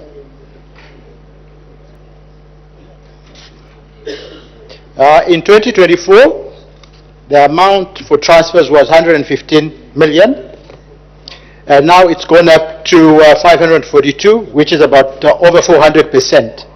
The question is, what sort of transfers it is, and why put so much money in transfers, and yet we need money for other issues like human-animal conflict control? Thank you. The Honorable Minister of Tourism. Sorry, Madam Speaker, just get back to the page number.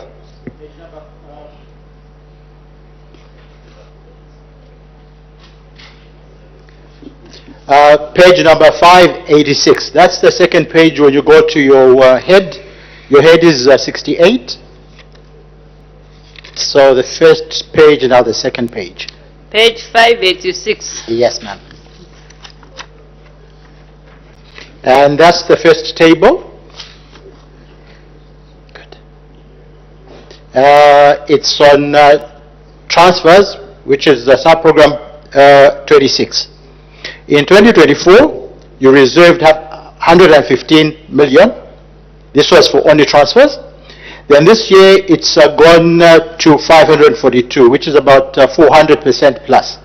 Now the question is, what sort of transfers are these? Are they really necessary? Because we're looking at human-animal conflict. That's what we'd want to see more money given to this section. The Honorable Minister of Tourism.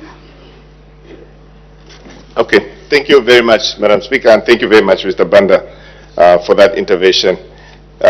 Madam Speaker, I do also note the increase of about 369% on due to the concession that we got as World Bank under the Great TDP, which we are implementing at the moment. And you may wish to note that this particular project is being run through the various statutory bodies that we have within the ministry. And these ones, for ease of reference, I'll refer to the National Museums Board, the National Heritage Conservation Commission, as well as the Zambia Tourism Agency. That suffice to mention, Madam Speaker, that we also have plans with regards to serious interventions related to human-wildlife conflict, which obviously is detailed in the budget as well. I submit, Madam Speaker. Thank you. Mr. Mungando, according to the standing orders, we are supposed to have one member from each political party. We make progress. I put the question. The question is that head total 1,289,935,340 kwacha in respect of head 68, Ministry of Tourism, in line with the programs as outlined in the Yellow Book, stands part of the estimates. As many as are of that opinion say aye. Of the contrary say no. The ayes have it. The question is resolved in the affirmative. Head total 1,289,935,340 kwacha is approved in respect of head 68, Ministry of Tourism, in line with the programs as outlined in the Yellow Book, and is ordered to stand part of the estimates.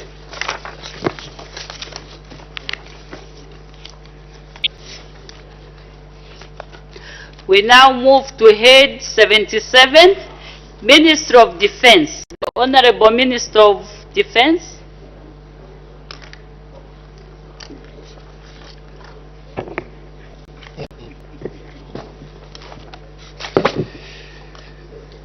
Madam Chairperson, wait a minute. Madam Chairperson, I beg to move that the head total 10,241,380,242 kwacha be approved in respect of head 77, Ministry of Defense, in line with the program as outlined in the Yellow Book. The question is that head total 10,241,380,242 kwacha be approved in respect of head 77, Ministry of Defense, in line with the programs as outlined in the Yellow Book. Any debate? Any objection? I put the question. The question is that head total 10,241,380,242 kwacha be approved in respect of head 77, in line with the programs as outlined in the Yellow Book. As many as are of that opinion say aye. Of the contrary say no. The ayes have it. The question is resolved in the affirmative. Head total 10,241,380,242 kwacha is approved in respect of head 77, Ministry of Defense, in line with the programs as outlined in the Yellow Book, and is ordered to stand part of the estimates. We now move to head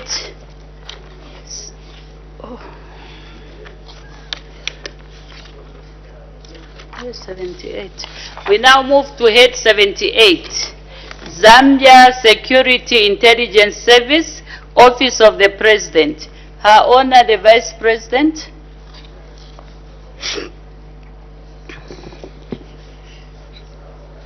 Madam Chairperson, I beg to move that head total 2,022,026,313 kwacha be approved in respect of head 78, Zambia Security Intelligence Service, Office of the President, in line with the programs as outlined in the Yellow Book. The question is that head total 2,022,026,313 be approved in respect of head 78, Zambia Security Intelligence Service, Office of the President, in line with the programs as outlined in the Yellow Book. Any debate? Any objection? See none, I put the question The question is that head total 2,022,026,313 kwacha be approved in respect of head 78, Zambia Security Intelligence Service, Office of the President, in line with the programs as outlined in the Yellow Book. As many as are of that opinion say aye. Of the contrary say no. The ayes have it. The question is resolved in the affirmative.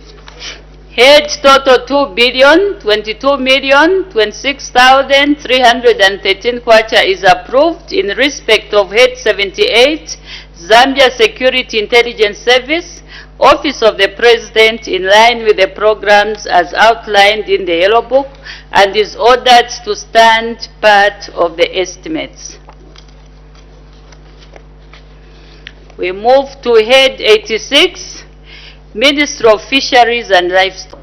The Fisheries and Livestock. Thank you, Madam Chairperson.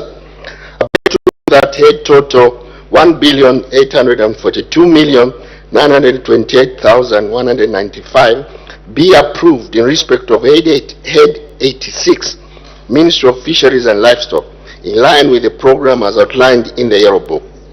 The question is that head total 1,842,928,195 kwacha be approved in respect of head 86, Ministry of Fisheries and Livestock, in line with the programs as outlined in the Yellow Book.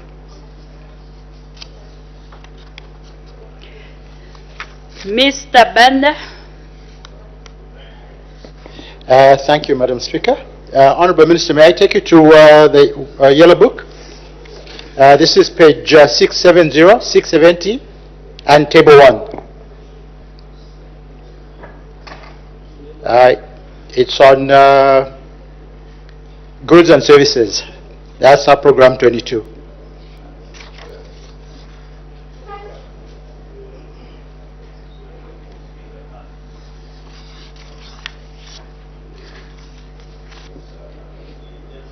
Are you there?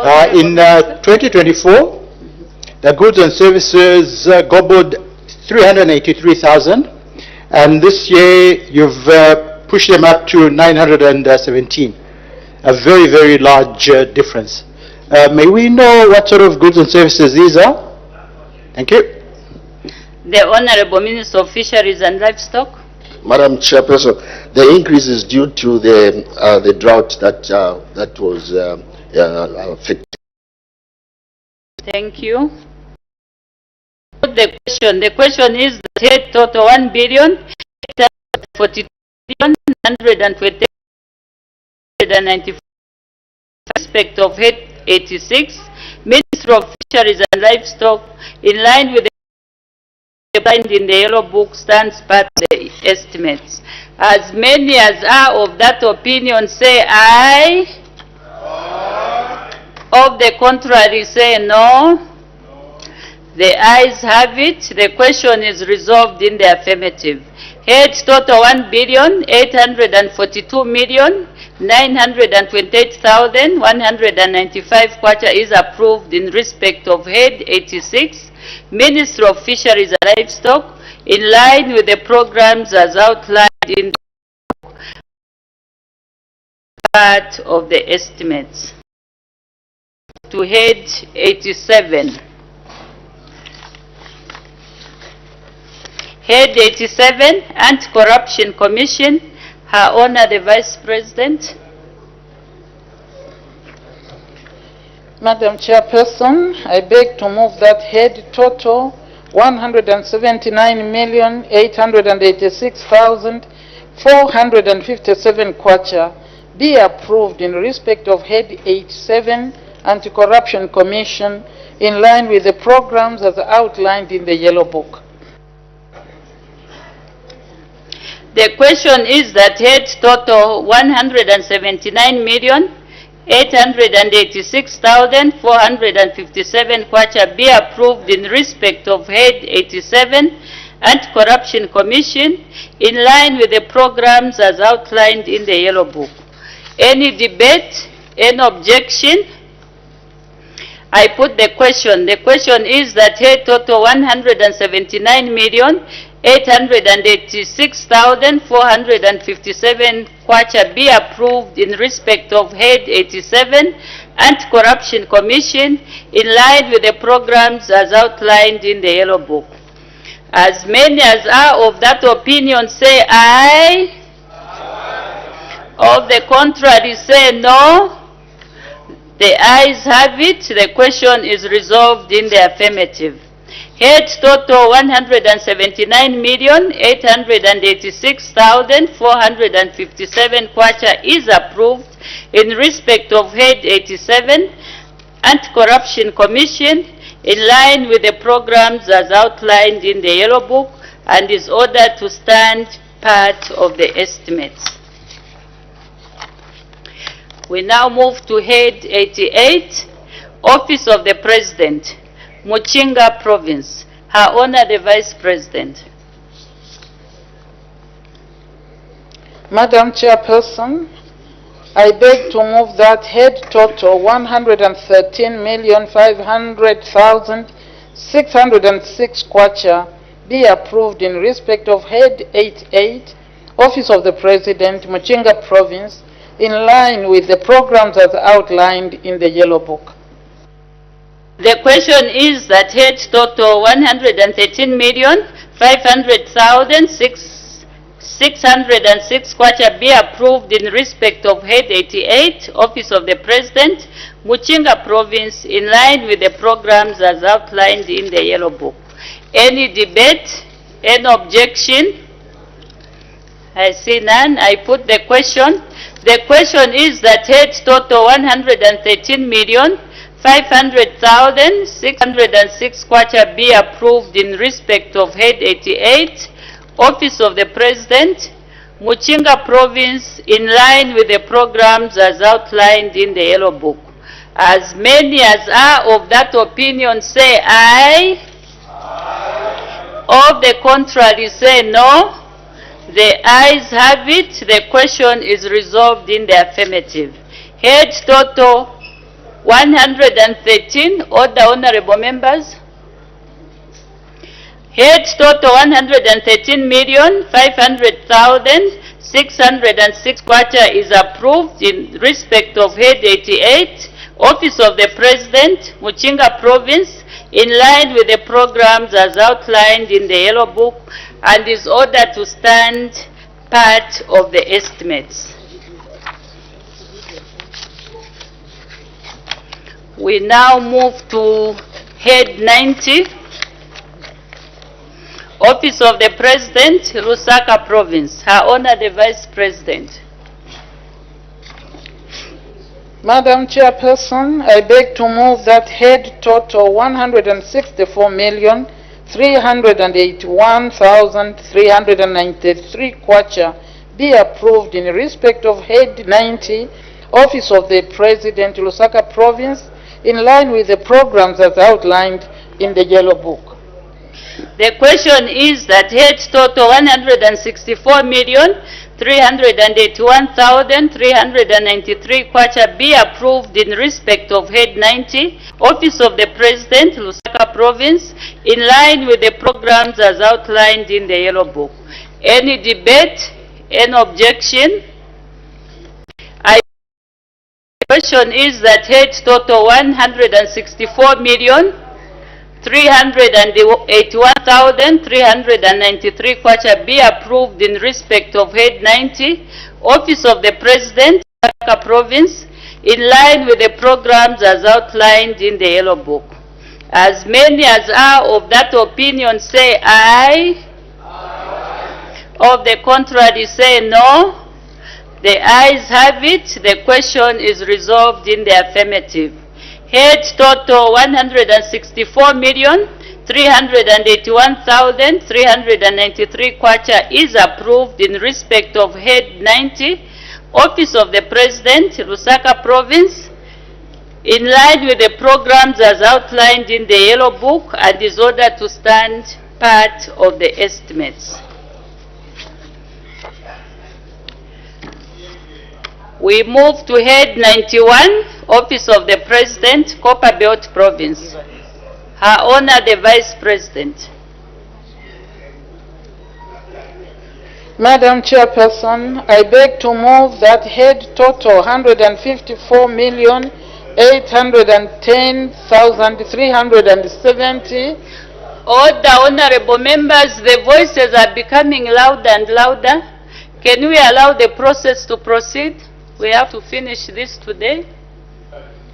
In respect of head 91, Office of the President, Copperbelt Province, in line with the programs as outlined in the Yellow Book. The question is that head total 154,810,370 kwacha be approved in respect of head 91, Office of the President, Copperbelt Province, in line with the programs as outlined in the Yellow Book. Any debate and objection? I put the question. The question is that head total 154,810,370 kwacha be approved in respect of head 91, Office of the President, Copperbelt Province, in line with the programs as outlined in the Yellow Book. As many as are of that opinion say aye. Aye. Of the contrary say no. The ayes have it. The question is resolved in the affirmative. Head total 154,810,370 kwacha is approved in respect of head 91, Office of the President, Copperbelt Province, in line with the programs as outlined in the Yellow Book, and is ordered to stand part of the estimates. We move to head 92, Office of the President, Central Province. Her Honor the Vice President. Madam Chairperson, I beg to move that head total 143,107,194 kwacha be approved in respect of head 92, Office of the President, Central Province, in line with the programs as outlined in the Yellow Book. The question is that head total 143,107,194 kwacha be approved in respect of head 92, Office of the President, Central Province, in line with the programs as outlined in the Yellow Book. Any debate? Any objection? I put the question. The question is that head total 143,107,194 kwacha be approved in respect of head 92, Office of the President, Central Province, in line with the programs as outlined in the Yellow Book. As many as are of that opinion say aye. Aye. Of the contrary say no. The ayes have it. The question is resolved in the affirmative. Head total 143,107,194 kwacha is approved in respect of head 92, Office of the President, Central Province, in line with the programs as outlined in the Yellow Book, and is ordered to stand part of the estimates. We move to head 94, Office of the President, Northern Province. Her Honor the Vice President. 93. Head 93. Oh, sorry. Madam Chairperson, I beg to move that head total 133,722,180 kwacha be approved in respect of head 93, Office of the President, Northern Province, in line with the programs as outlined in the Yellow Book. The question is that head total 133,722,180 kwacha be approved in respect of head 93, Office of the President, Northern Province, in line with the programs as outlined in the Yellow Book. Any debate and objection? I put the question. The question is that head total 133,722,180 kwacha be approved in respect of head 93, Office of the President, Northern Province, in line with the programs as outlined in the Yellow Book. As many as are of that opinion say aye. Of the contrary say no. The ayes have it. The question is resolved in the affirmative. Head total 133,722,180 kwacha is approved in respect of head 93, Office of the President, Northern Province, in line with the programs as outlined in the Yellow Book, and is ordered to stand part of the estimates. We move to head 94, Office of the President, Western Province. I honor the Vice President. Madam Chairperson, I beg to move that head total 154,115,718 kwacha be approved in respect of head 94, Office of the President, Western Province, in line with the programs as outlined in the Yellow Book. The question is that head total 154,115,718 kwacha be approved in respect of head 94, Office of the President, Western Province, in line with the programs as outlined in the Yellow Book. Any debate and objection? I put the question. The question is that head total 154,115,718 kwacha be approved in respect of head 94, Office of the President, Western Province, in line with the programs as outlined in the Yellow Book. As many as are of that opinion say aye.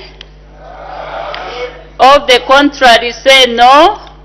The ayes have it. The question is resolved in the affirmative. Head total 154,115,718 kwacha is approved in respect of head 94, Office of the President, Western Province, in line with the programs as outlined in the Yellow Book, and is ordered to stand part of the estimates.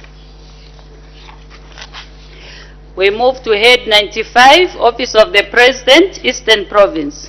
Her Honor the Vice President.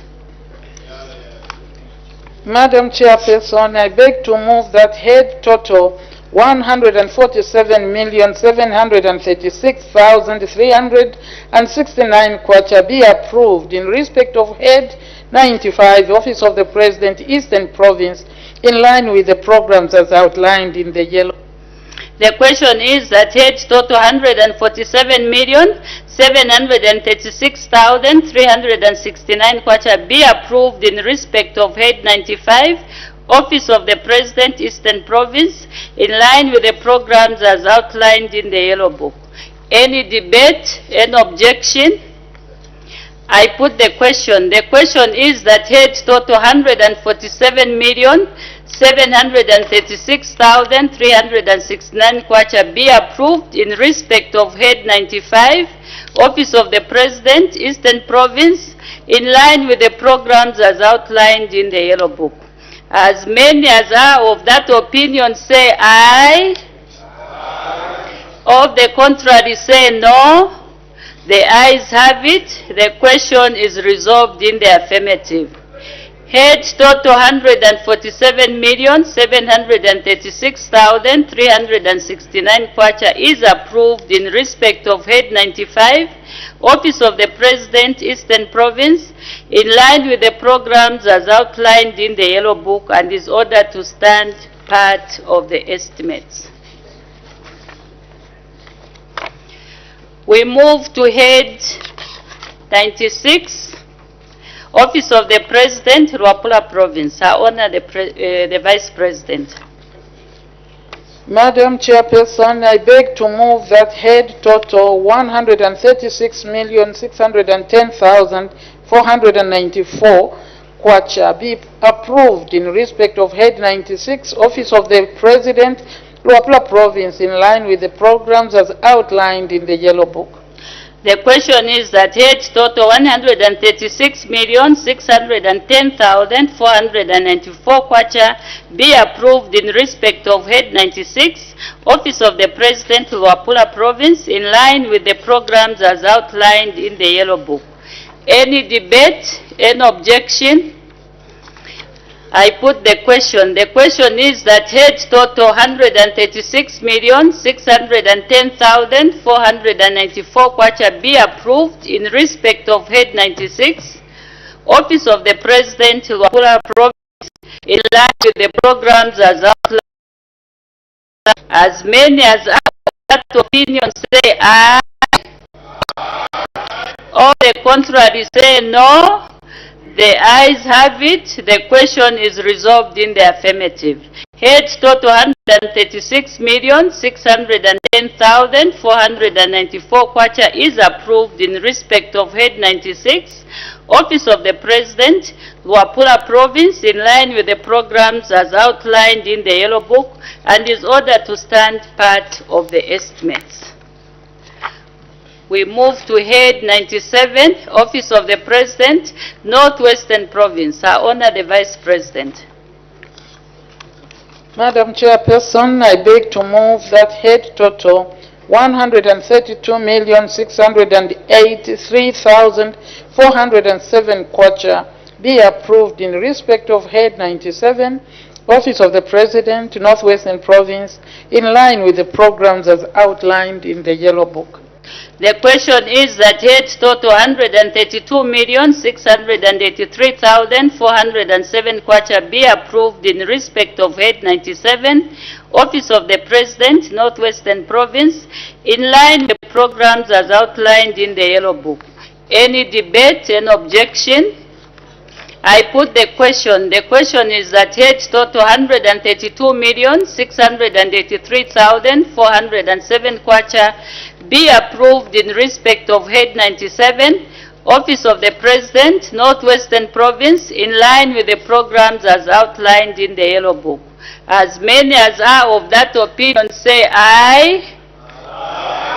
Of the contrary say no. The ayes have it. The question is resolved in the affirmative. Head total 132,683,407 kwacha is approved in respect of head 97, Office of the President, Northwestern Province, in line with the programs as outlined in the Yellow Book, and is ordered to stand part of the estimates. We move to head 98, Office of the President, Southern Province. I honor the Vice President. Madam Chairperson, I beg to move that head total 153,609,505 kwacha be approved in respect of head 98, Office of the President, Southern Province, in line with the programs as outlined in the Yellow Book. The question is that head total 153,609,505 kwacha be approved in respect of head 98, Office of the President, Southern Province, in line with the programs as outlined in the Yellow Book. Any debate, any objection? I put the question. The question is that head total 153,609,505 kwacha be approved in respect of head 98, Office of the President, Southern Province, in line with the programs as outlined in the Yellow Book. As many as are of that opinion say aye. Of the contrary say no. The ayes have it. The question is resolved in the affirmative. Head total 153,609,505 kwacha is approved in respect of head 98, Office of the President, Southern Province, in line with the programs as outlined in the Yellow Book, and is ordered to stand part of the estimates. We move to head 99, Constitutional and Statutory Expenditure. The Honorable Minister of Finance and National Planning.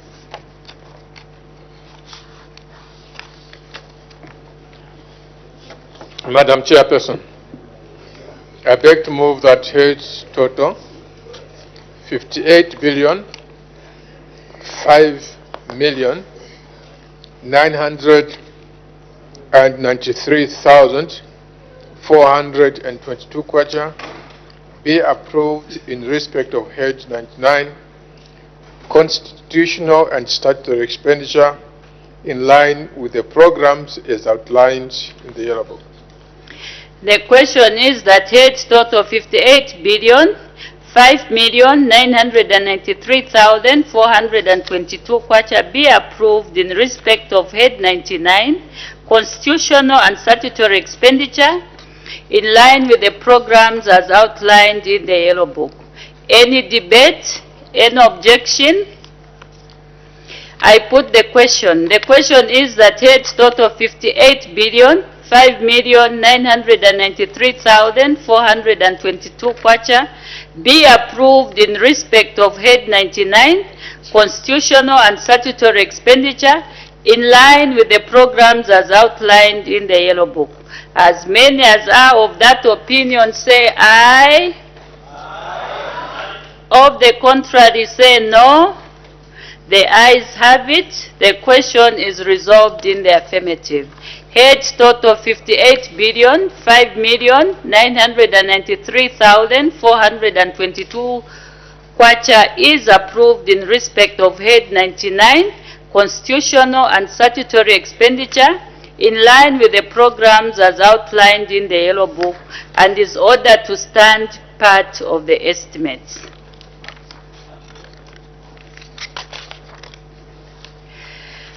Grand total 217 billion 105 million 378,661 kwacha. There being no further business, the committee will report that the Committee of Supply has agreed to the estimates of revenue and expenditure, including capital and constitutional and statutory expenditure for the year 1st January 2025 to 31st December 2025.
Madam, I have to report to the House that the Committee of Supply has agreed to the estimates of revenue and expenditure, including capital and constitutional and statutory expenditure for the year 1st January 2025 to 31st December 2025 with amendments.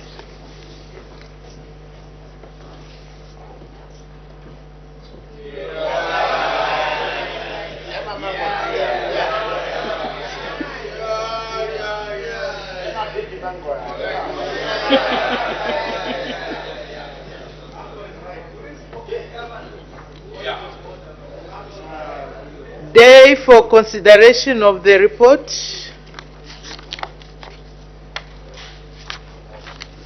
Tuesday next week.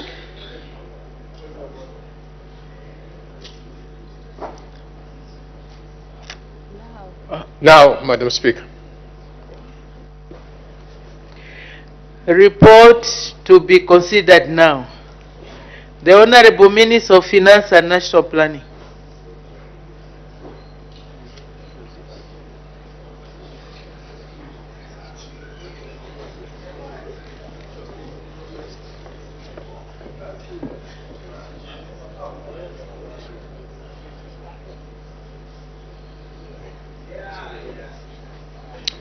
Madam, I beg to move that the report of the Committee of Supply be adopted. Thank you. Is it your will that the report of the Committee of Supply be adopted? Any objection? I see none. Report adopted. I now appoint the Honorable Minister of Finance and National Planning, a committee of 1, to bring up the necessary appropriation bill in accordance with the estimates of expenditure adopted by the House. The Honorable Minister of Finance and National Planning. Madam, I beg to present a bill entitled the Appropriation Bill, National Assembly Bill number 32 of 2024. Let the bill be read the first time. The Appropriation Bill, National Assembly Bill number 32 of 2024. Day of second reading.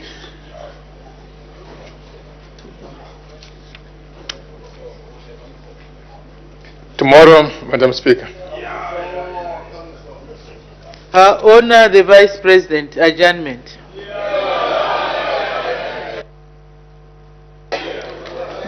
Madam Speaker, I beg to move that the House do now adjourn. Order, honorable members, order. Order. The question is that the House do now adjourn. Any debate? Any objection? I see none. The House, the question is agreed to. The House.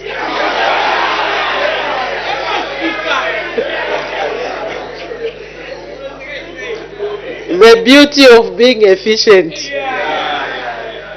The House is now adjourned.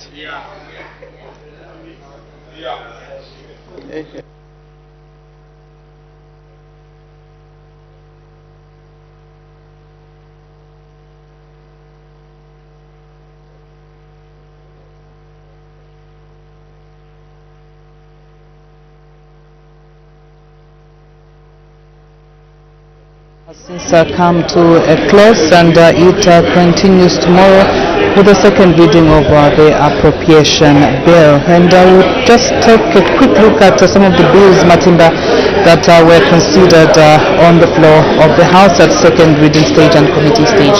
The House did consider the Judiciary Administration Amendment Bill, National Assembly Bill number 16 of 2024, which was read a second time, and committee stage will be taken on Tuesday, 3rd of December 2024. The House also did consider the Zambia Institute of Quantity Surveyors Bill, National Assembly Bill number 19 of 2024, which also came at second reading. It was read the second time. Committee stage will be taken on Tuesday, 3rd December 2024. There was also consideration of the Income Tax Bill, National Assembly Bill number 22 of 2022, which came up at second committee stage, and consideration of the report will be taken on Friday, the 29th of November.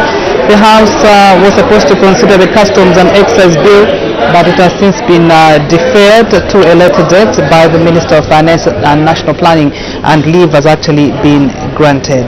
The House also did consider the Mobile Money Transaction Levy Bill, National Assembly Bill number 25 of 2024 in committee stage. It passed through committee stage with amendments. Consideration of the report will be taken tomorrow, 29th November 2024. And the last bill that was considered is the Property Transfer Tax Amendment Bill, National Assembly Bill number 27 of 2024, also considered in committee stage, passed through committee stage with amendments. Consideration of the report will be taken tomorrow. Of course, we did see the House resolved in Committee on Supply to consider estimates of revenue and expenditure, including capital and the Constitution. And the appropriation bill has been presented, and it's going to come up at second reading stage tomorrow, which is a Friday. Of course, the House considered 3 questions for oral answer under Standing Order number 80. We have to call it a day from this end, but we're crossing over to a live committee. Remember, the Public Accounts Committee is sitting and receiving submissions from various stakeholders. This time around, they're interacting with the Ministry of Agriculture. Pleasant viewing.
automated system was